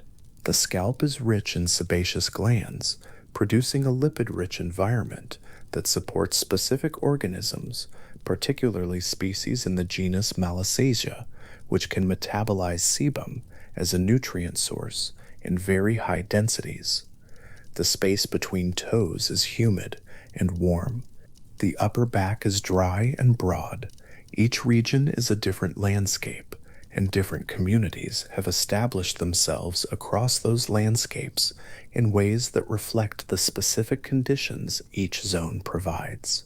Among the most prevalent organisms across many body regions are species of Staphylococcus, bacteria that are present at very high densities on most human skin surfaces, species of Cutibacterium, formerly classified under a different name, are particularly common in sebaceous regions. Corynebacterium species are widespread across drier areas. These organisms are not passengers in a neutral sense. They are active participants in the skin's chemistry. Some produce antimicrobial compounds that suppress the growth of other, potentially harmful organisms. Some interact with the immune cells in the skin tissue beneath them in ways that appear to calibrate the immune response, training it, in a sense, toward tolerance of familiar residents and alertness to unfamiliar ones. The skin surface is not simply a terrain that microorganisms happen to occupy. It is a layered relationship developed over millions of years between a human surface and the communities that have co-evolved to live on it. The Demodex mites present in most adult humans in the hair follicles of the face, particularly around the nose, the eyelashes, and the eyebrows, are among the skin's longer-standing residents in an evolutionary sense. These organisms, measuring roughly 1/4 of a millimeter in length, spend their lives moving slowly through follicles, feeding on sebum and skin cells. They are not detectable without magnification. They are present in most adults at low densities and are associated with no discomfort or symptoms under ordinary circumstances. They are simply there, in the follicles, going about the very slow business of their existence, unnoticed, and in most cases entirely unremarkable.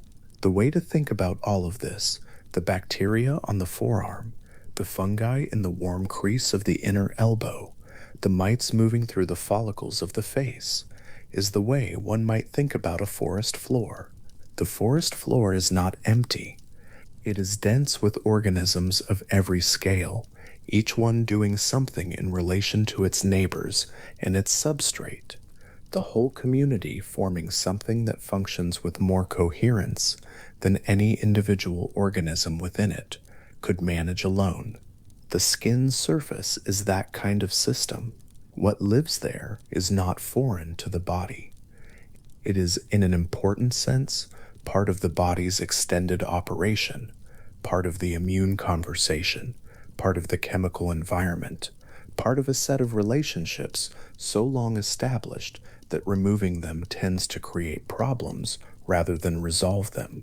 The fingertip pressed to a rough surface again. For a moment, the Meissner's corpuscles firing at the edge of each texture change, sending their brief signals upward, while on the skin of that same fingertip, at a scale invisible to the eye, the community of its microbial residents continues its own work, entirely independent of what the fingertip is touching or feeling. The two things occupy the same surface simultaneously. Neither one is aware of the other. Both are happening. The process of desquamation, the shedding of the outermost skin cells, is something worth returning to in a little more detail because the numbers involved are large enough to make the process worth sitting with. 30,000 to 40,000 cells shed per hour means somewhere in the vicinity of 700,000 to 1,000,000 cells per day, leaving the surface of a single human body. Over a year, the number reaches into the hundreds of millions. Over a lifetime, the epidermis has replaced itself approximately 1,000 times, each complete cycle of replacement taking about 4 weeks from cell formation at the base to shedding at the surface. Each shed cell carries with it a small portion of the skin's microbial community. The act of shedding, invisible and continuous, is also a mechanism of microbial dispersal, cells leaving the body, carrying organisms with them into the surrounding environment. Every room a person inhabits accumulates, over time, a microbial signature drawn largely from this constant shedding. The organisms in a given space reflect in part the skin communities of the people who have spent time there. This is not cause for any particular response. It is simply a description of the mechanism by which living things distribute themselves across the environments they inhabit, the skin functioning as part of that dispersal in a way that is continuous, quiet, and entirely ordinary. The new cells forming at the base of the epidermis, the keratinocytes just beginning their 27-day journey, carry none of this history yet. They are freshly formed, still nucleated, still metabolically active, still in the stage of their existence where they resemble what most people picture when they picture a cell. Over the next 4 weeks, they will lose those qualities. The nucleus will be lost. The cell will fill with keratin and flatten.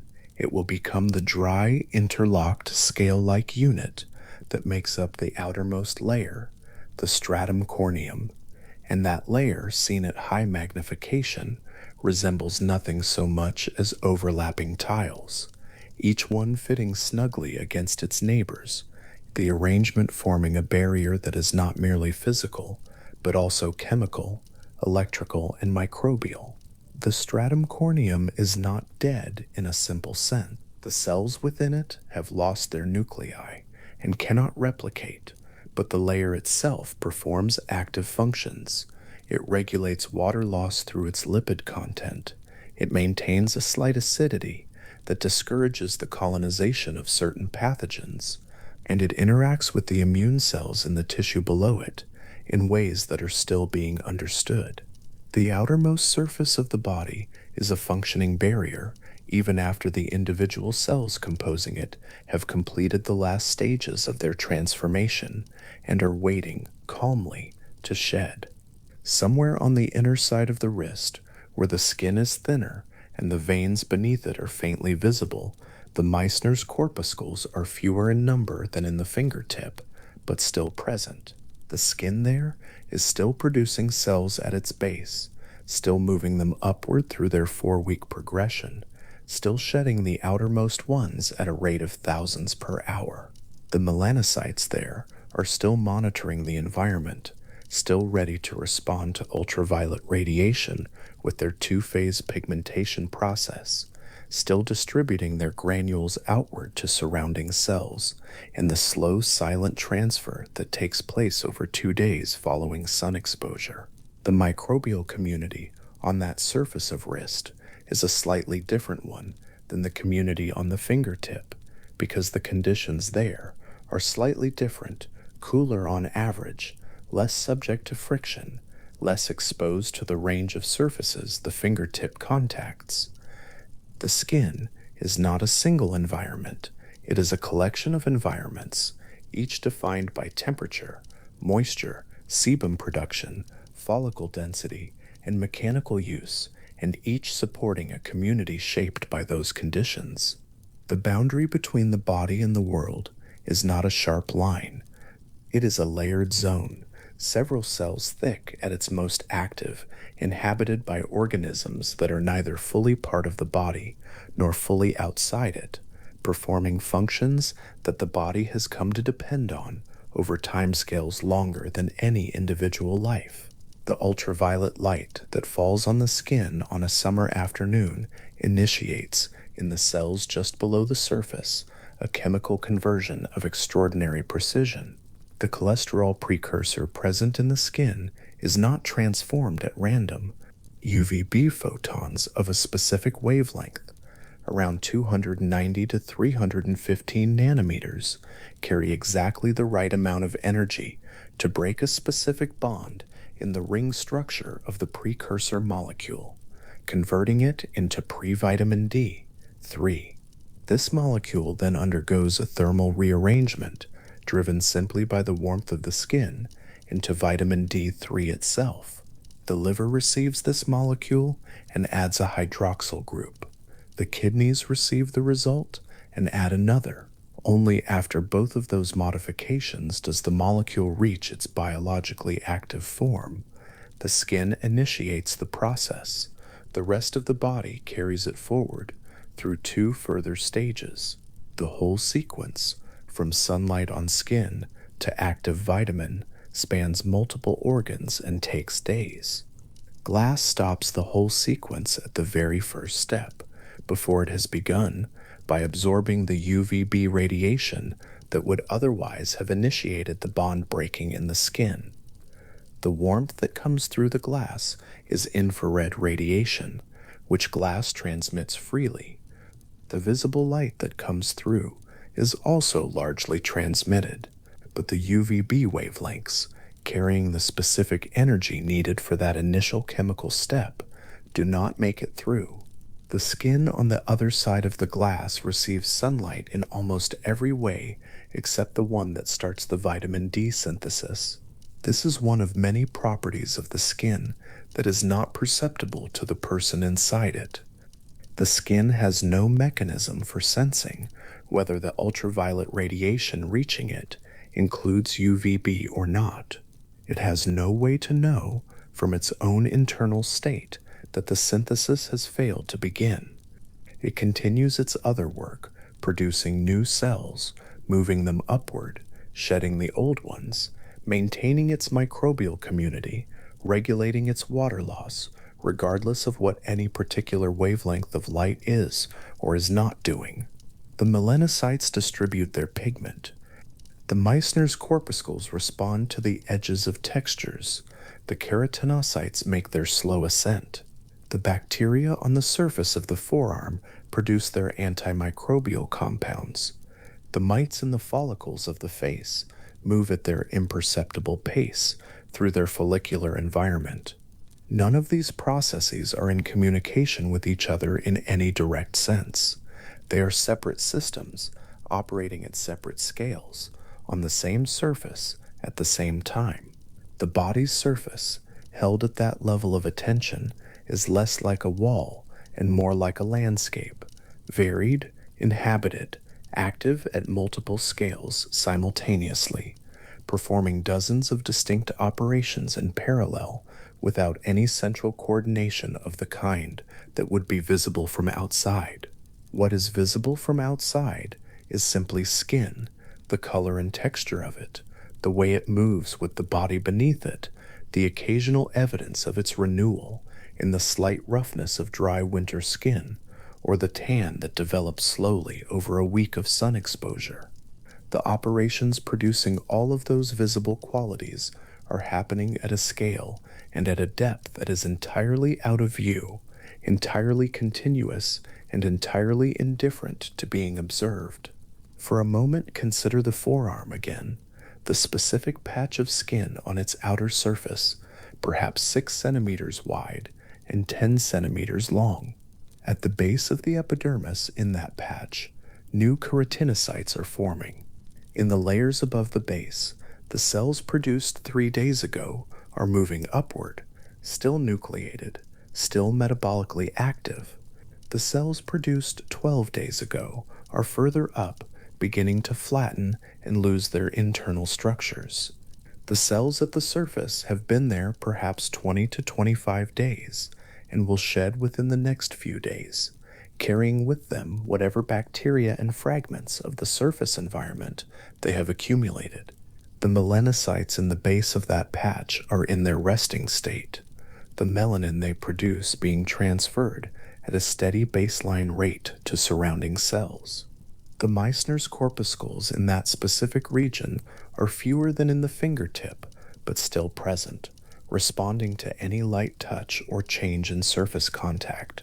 And on the outermost surface, the microbial community of that particular region of skin, its particular mix of Staphylococcus and Cutibacterium, and whatever fungal species have established themselves there, is going about its existence at its own microscopic scale, entirely below the threshold of any sensation. All of that in a patch of skin 6 centimeters wide, occurring simultaneously in the dark without any awareness. The skin is not the passive outer covering of the body. It is one of the body's largest organs, consistently described as such in its full account of its functions, and it runs at every point of its surface with a density of activity that the body simply does not bother to report to the parts of itself that form opinions and carry memories. The 27-day cycle of skin renewal is old in an evolutionary sense. The general architecture of the mammalian epidermis, a stratified layer of keratin-producing cells sitting above a basement membrane, with melanocytes distributed among the basal cells and specialized sensory structures embedded in the tissue beneath, is a design that has been conserved across mammalian lineages for tens of millions of years. The specific details vary across species: the thickness of the layers, the density of follicles, the composition of the microbial community, but the basic organization has been remarkably stable. The human skin that sheds its outer cells at 30,000 to 40,000 per hour is running a version of a process that has been running in its essential form for longer than the species itself has existed. That continuity is not something the skin knows. It is not something any individual cell within it knows. Each keratinocyte, formed at the base of the epidermis, simply does what the molecular signals around it direct it to do: divide, migrate, differentiate, flatten, shed. The pattern that emerges across millions of cells operating this way, across the entire surface of a body, is a coherent and functional organ that repairs itself, defends itself, regulates itself, and maintains the community of organisms that has come to depend on it, all without any of those activities ever registering as something the person inside the body needs to think about. The patch of forearm skin in the dark, right now in its 6 by 10 centimeter stretch of quiet activity, is doing all of this. Cells forming, cells ascending, cells shedding, pigment distributing, receptors waiting for the next texture change, bacteria maintaining their compounds, mites at their follicular pace. The whole surface of the body, from the soles of the feet to the top of the scalp, running the same operations at the same time, layer by layer and cell by cell, in the complete and ordinary silence of a body at rest. The outermost surface, the stratum corneum, the layer of flat, dry, interlocked cells, sits between the living layers below and the environment above. On its outer surface, the microbial community extends outward into that environment. On its inner surface, new cells are pressing up from below.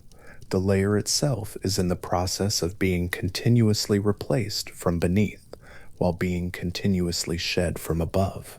At any given moment, the surface of the skin is a cross-section of a process in motion, not a fixed structure, but a position in a flow, a station that cells pass through on their way from formation to departure. The bacteria in the forearm community, the ones producing antimicrobial compounds and calibrating the local immune response, live their entire lives on this surface, in motion. The surface they inhabit is itself changing, slowly by their standards perhaps, but changing nonetheless, the cells beneath them being shed and replaced over weeks. The community persists because its members are continuously reestablishing themselves on new surface cells as the old ones depart. The relationship between the skin surface and its microbial residents is not a fixed arrangement. It is a continuous renegotiation, the microorganisms and the skin cells operating on different timescales, but maintaining, over the course of that long parallel activity, a stability at the level of the community, even as the individual components within it turn over. There is something in this worth sitting with. The idea that the surface of the body is stable and recognizable from the outside, consistent in its texture and color from one week to the next, while the individual elements composing that surface are in constant motion, forming, ascending, shedding, being replaced. The microbial community reestablishing itself on each new surface as the old one falls away. The stability is not in the components, it is in the pattern. The body maintains the pattern while the components flow through it, and has been doing so on this particular surface for every day of a life. The skin at the boundary of the body, thin enough in places to be nearly translucent, is holding that pattern right now, in the dark of a room, in the quiet of a body lying still, in the complete absence of anything to feel or respond to. The cells are ascending, the melanocytes are at rest, the Meissner's corpuscles are quiet, waiting for the next change in contact that will give them something to report. The bacteria are present and going about their work. The mites, if they are there, are moving at their own slow pace through the follicles of the face, undisturbed and undisturbing. The skin's microbial residence, the bacteria distributed across the forearm, the fungi in the moist warmth of the inner elbow, the Demodex mites in the follicles of the face are present on every body, part of every human surface. A community so long established and so integrated into the skin's own operations that the skin without them would be a different kind of organ. They are there in the dark of the room, on the surface of the body at rest, going about the small and continuous work of their existence and the surface they inhabit, layered and active and quietly renewing itself cell by cell, is entirely at peace with their presence as it has been for the whole of a life. In the wall of the right atrium, sitting quietly among the surrounding muscle, there is a small cluster of cells whose sole occupation is to fire, not in response to a command, not because a signal arrives from somewhere else telling them to begin.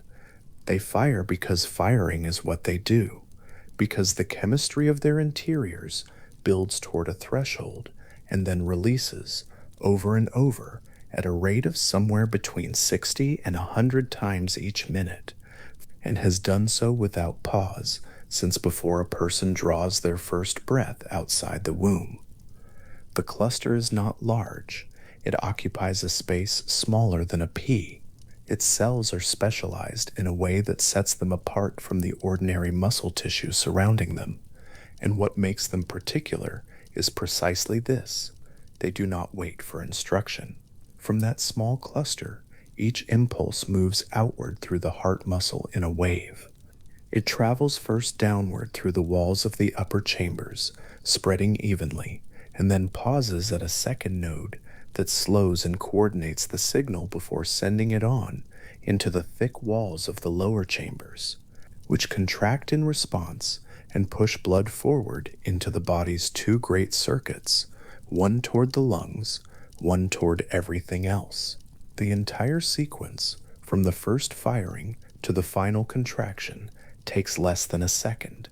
Then the cells at the top reset, and the threshold begins building again. No thought is involved, no decision is made. The sinoatrial node has been doing this in the listener's chest through every hour of every night they have ever slept, through every hour of every distracted afternoon, through childhood, and through all the unremarkable mornings in between, without once being asked.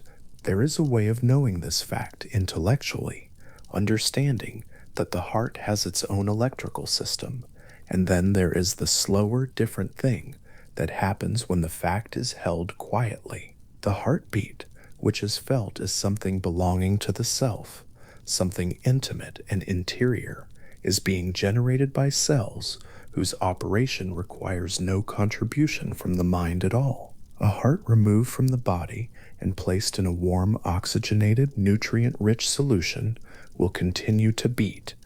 The sinoatrial node does not need the rest of the person to do what it does.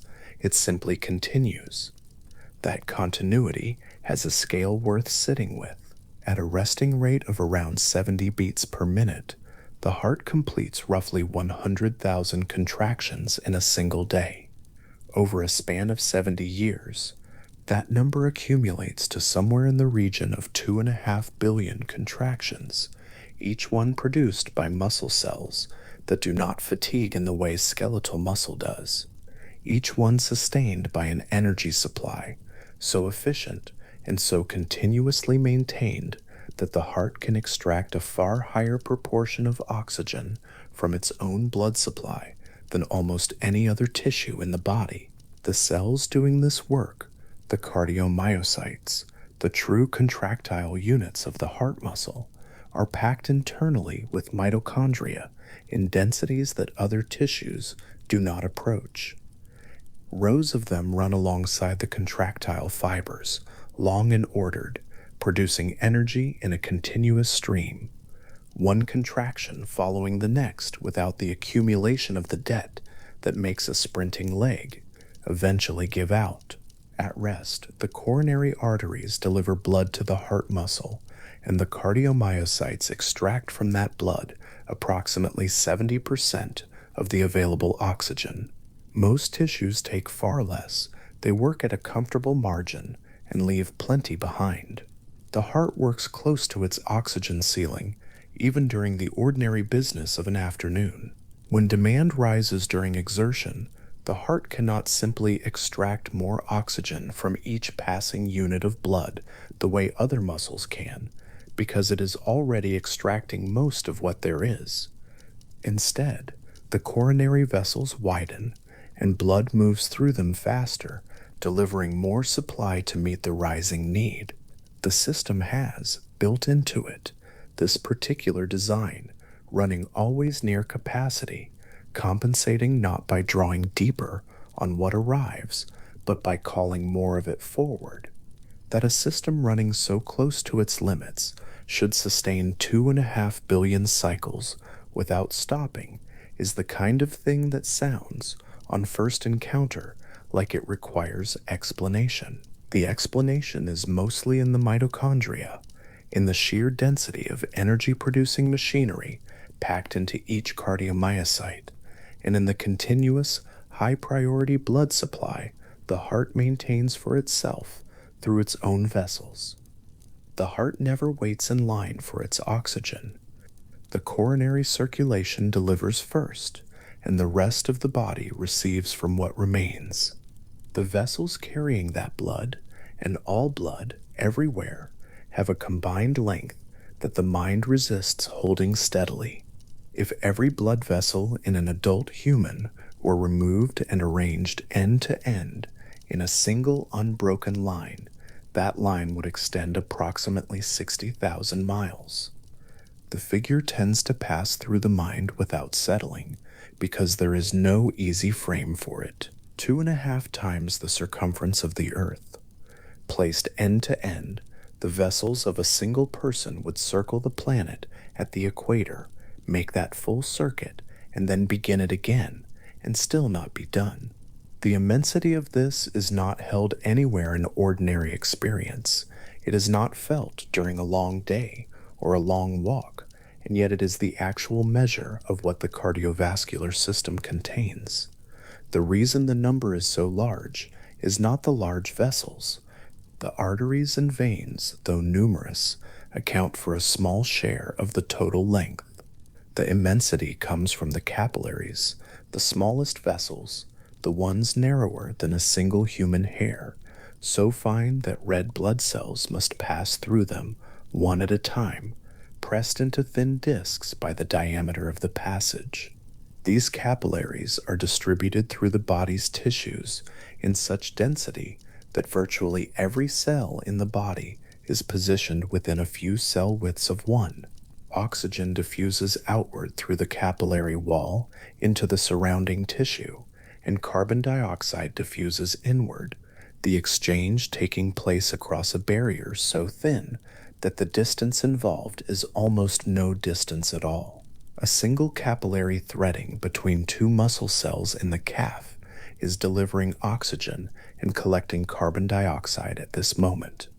One tiny passage in a network that straightened out would reach 2.5 times around the world, serving the quietly enormous purpose of keeping every cell in the body within reach of the blood. In a sleeping body, these vessels behave somewhat differently than they do during waking hours. Blood pressure across the whole system drops. Not dramatically, not in a way that would register as a change in how anything feels, but measurably by approximately 10 to 20% compared to what it was an hour or two before sleep. The vessels ease. The heart beats at a pace that is slightly more unhurried than it maintained through the day. The branch of the nervous system that governs rest and recovery has taken a larger share of the body's regulatory attention, and in response, the cardiovascular system settles into a mode that is gentler on the vessel walls, gentler on the chambers of the heart, the entire system running with a quality that, if one were to put a word to it, might simply be lower. This nightly drop is something the body expects to perform, and in healthy individuals performs reliably. It is called nocturnal dipping, and the term captures something real about the body's design, the idea that the cardiovascular system is not simply running at one constant setting and occasionally modulating, but is built to cycle through modes across the day, the waking hours and their particular demands, giving way each night to a different register entirely.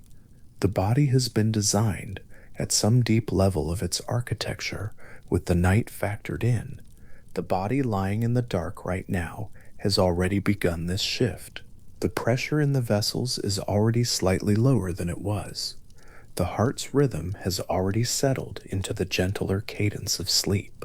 The sinoatrial node continues to fire, the capillaries continue to exchange their gases, and the whole network continues, but quietly, at the slower pace the system adopts when the day's demands are over and the night's work, which is a different kind of work, has begun. Among the systems running quietly alongside the cardiovascular network, there is one that most people have encountered, in name only, in the context of immune response, or perhaps a swollen gland behind the jaw during an illness. The lymphatic system does not have a single obvious organ to point to, no heart-shaped focal point, no dramatic location in the body's geography. It is a network, a branching collection of vessels and nodes threaded through nearly every tissue, parallel in some ways to the blood vessels, but operating on different principles and performing a set of tasks that the cardiovascular system alone could not manage. To understand what the lymphatic system is doing, it helps to start with what the blood vessels let slip. As blood moves under pressure through the capillaries, a portion of the fluid it carries, along with proteins and other molecules too large to stay easily within the capillary walls, leaks out into the surrounding tissue. This leakage is not a failure of the system. It is expected.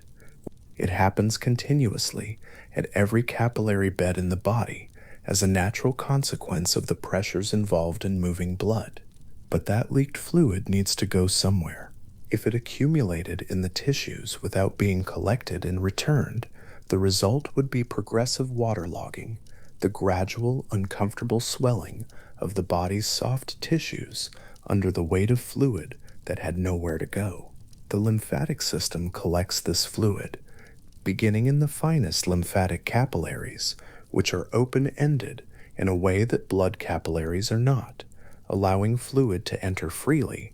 The fluid is gathered and moved into progressively larger vessels, passing through lymph nodes, where it is filtered and assessed, and then continuing its journey toward the body's center.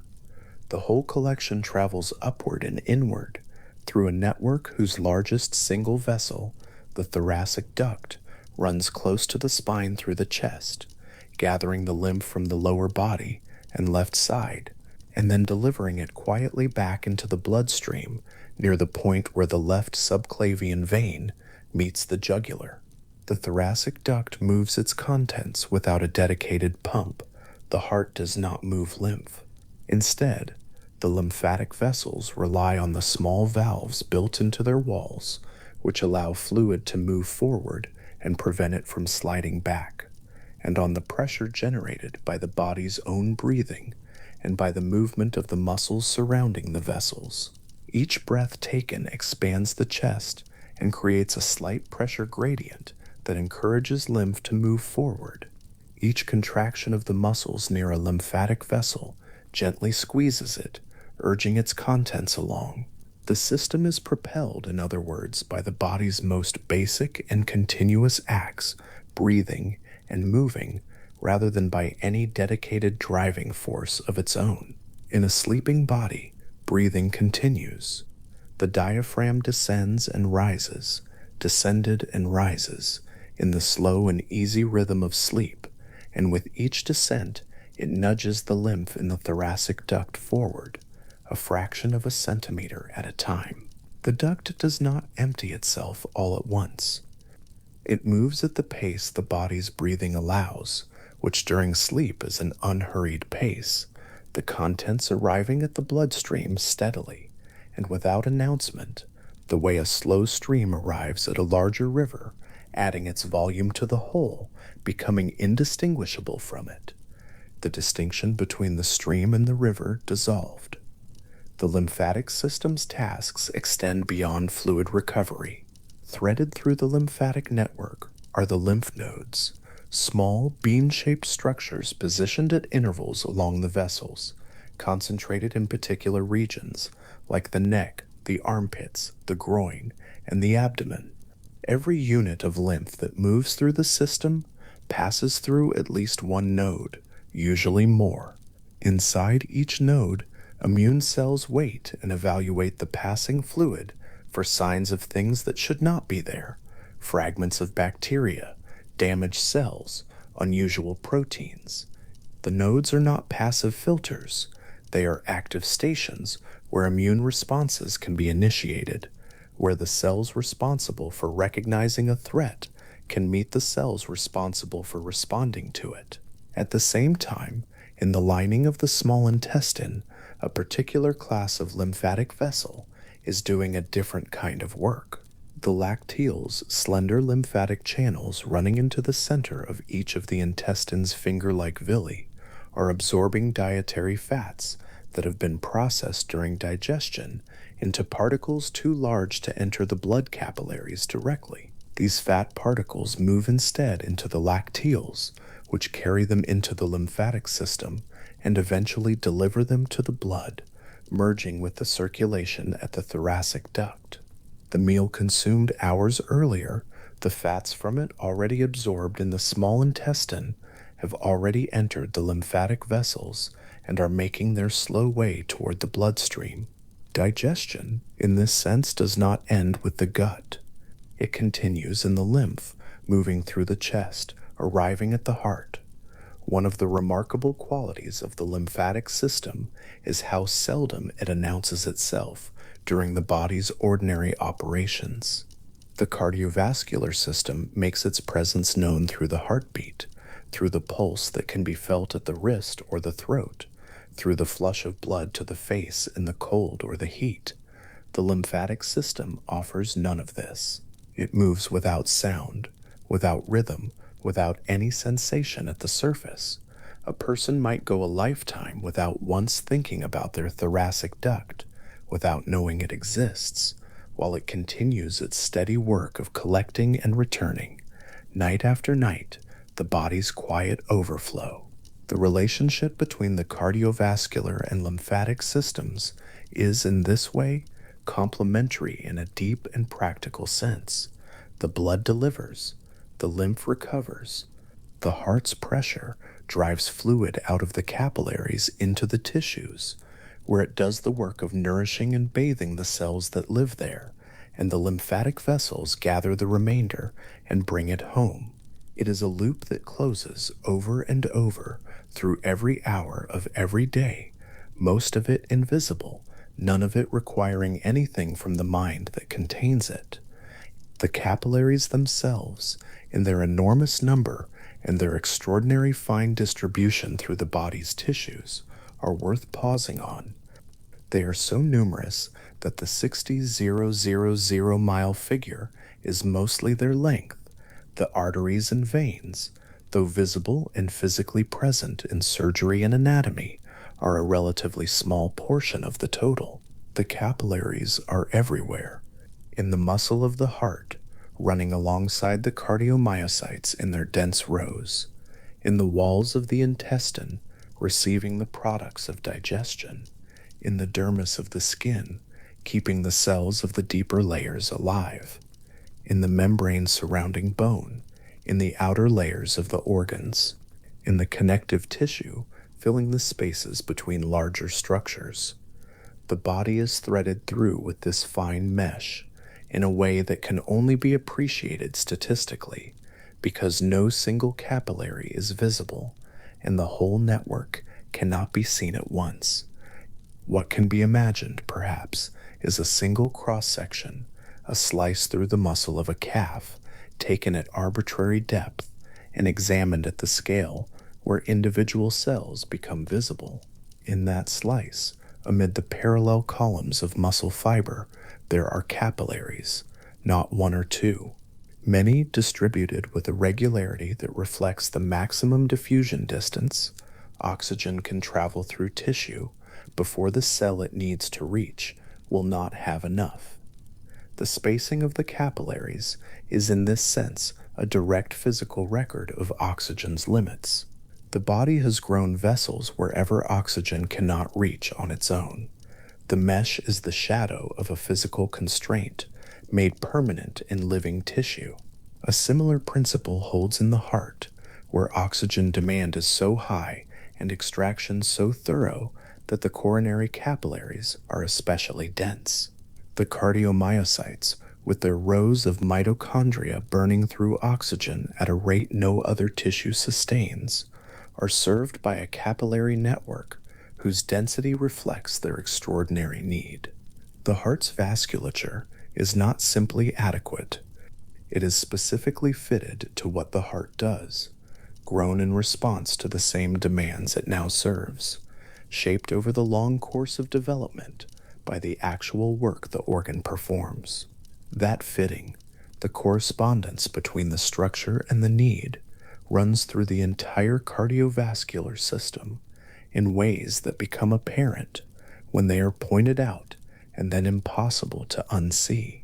The vessels taper as they branch, and the tapering follows a mathematical relationship that minimizes the energy required to move blood through them. The larger arteries have elastic walls that stretch under the pressure of each heartbeat and then recoil, smoothing the pulsatile flow of blood into something steadier by the time it reaches the capillaries, where the fragile gas exchange cannot tolerate strong pulses.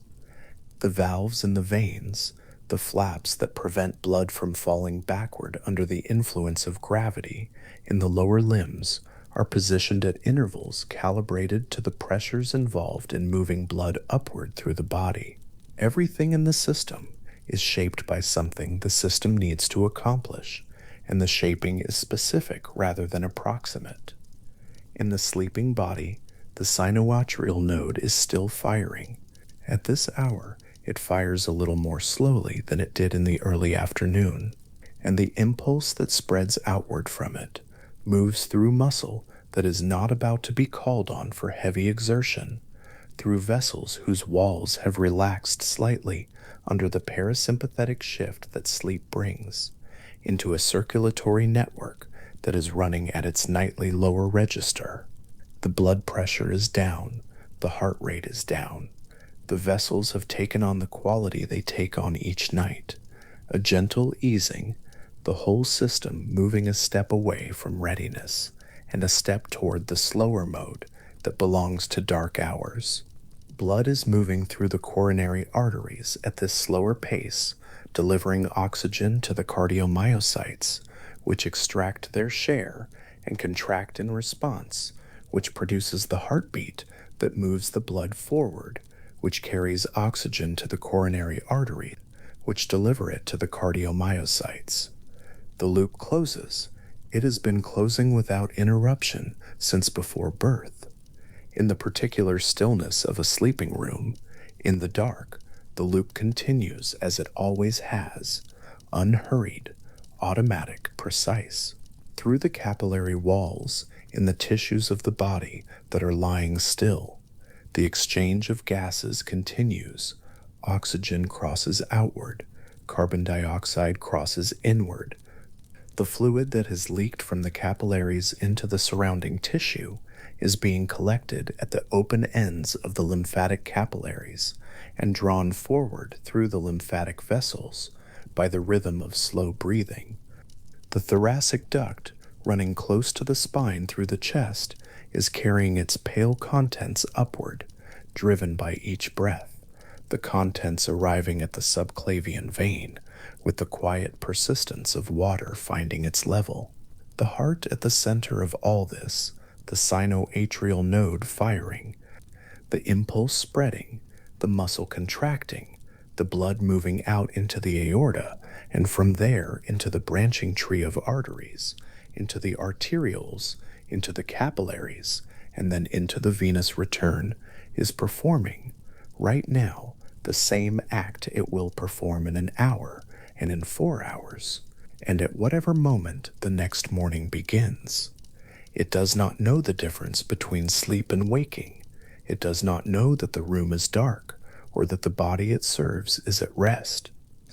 It simply continues at the pace the sinoatrial node sets, the electrical wave spreading through the muscle in a sequence so precisely timed and so reliably repeated that its normal rhythm has a name, sinus rhythm, which is simply the word for the heart, doing what it was built to do.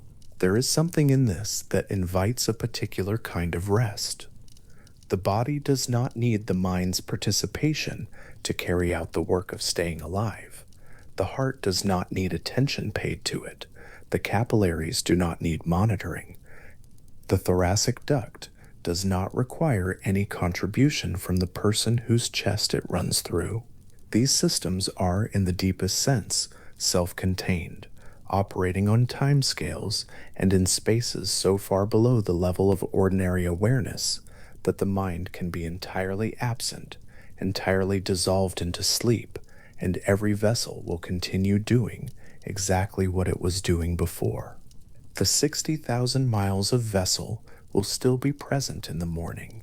The sinoatrial node will have fired through every hour of the night, carrying the count of contractions forward, adding its tens of thousands to the accumulated billions. The cardiomyocytes will have kept their mitochondria burning, will have extracted their 70% of available oxygen, will have contracted and relaxed in the sequence that makes up a heartbeat, over and over, all through the dark hours without fatigue. The lymphatic vessels will have moved their quiet contents forward, steadily, propelled by breath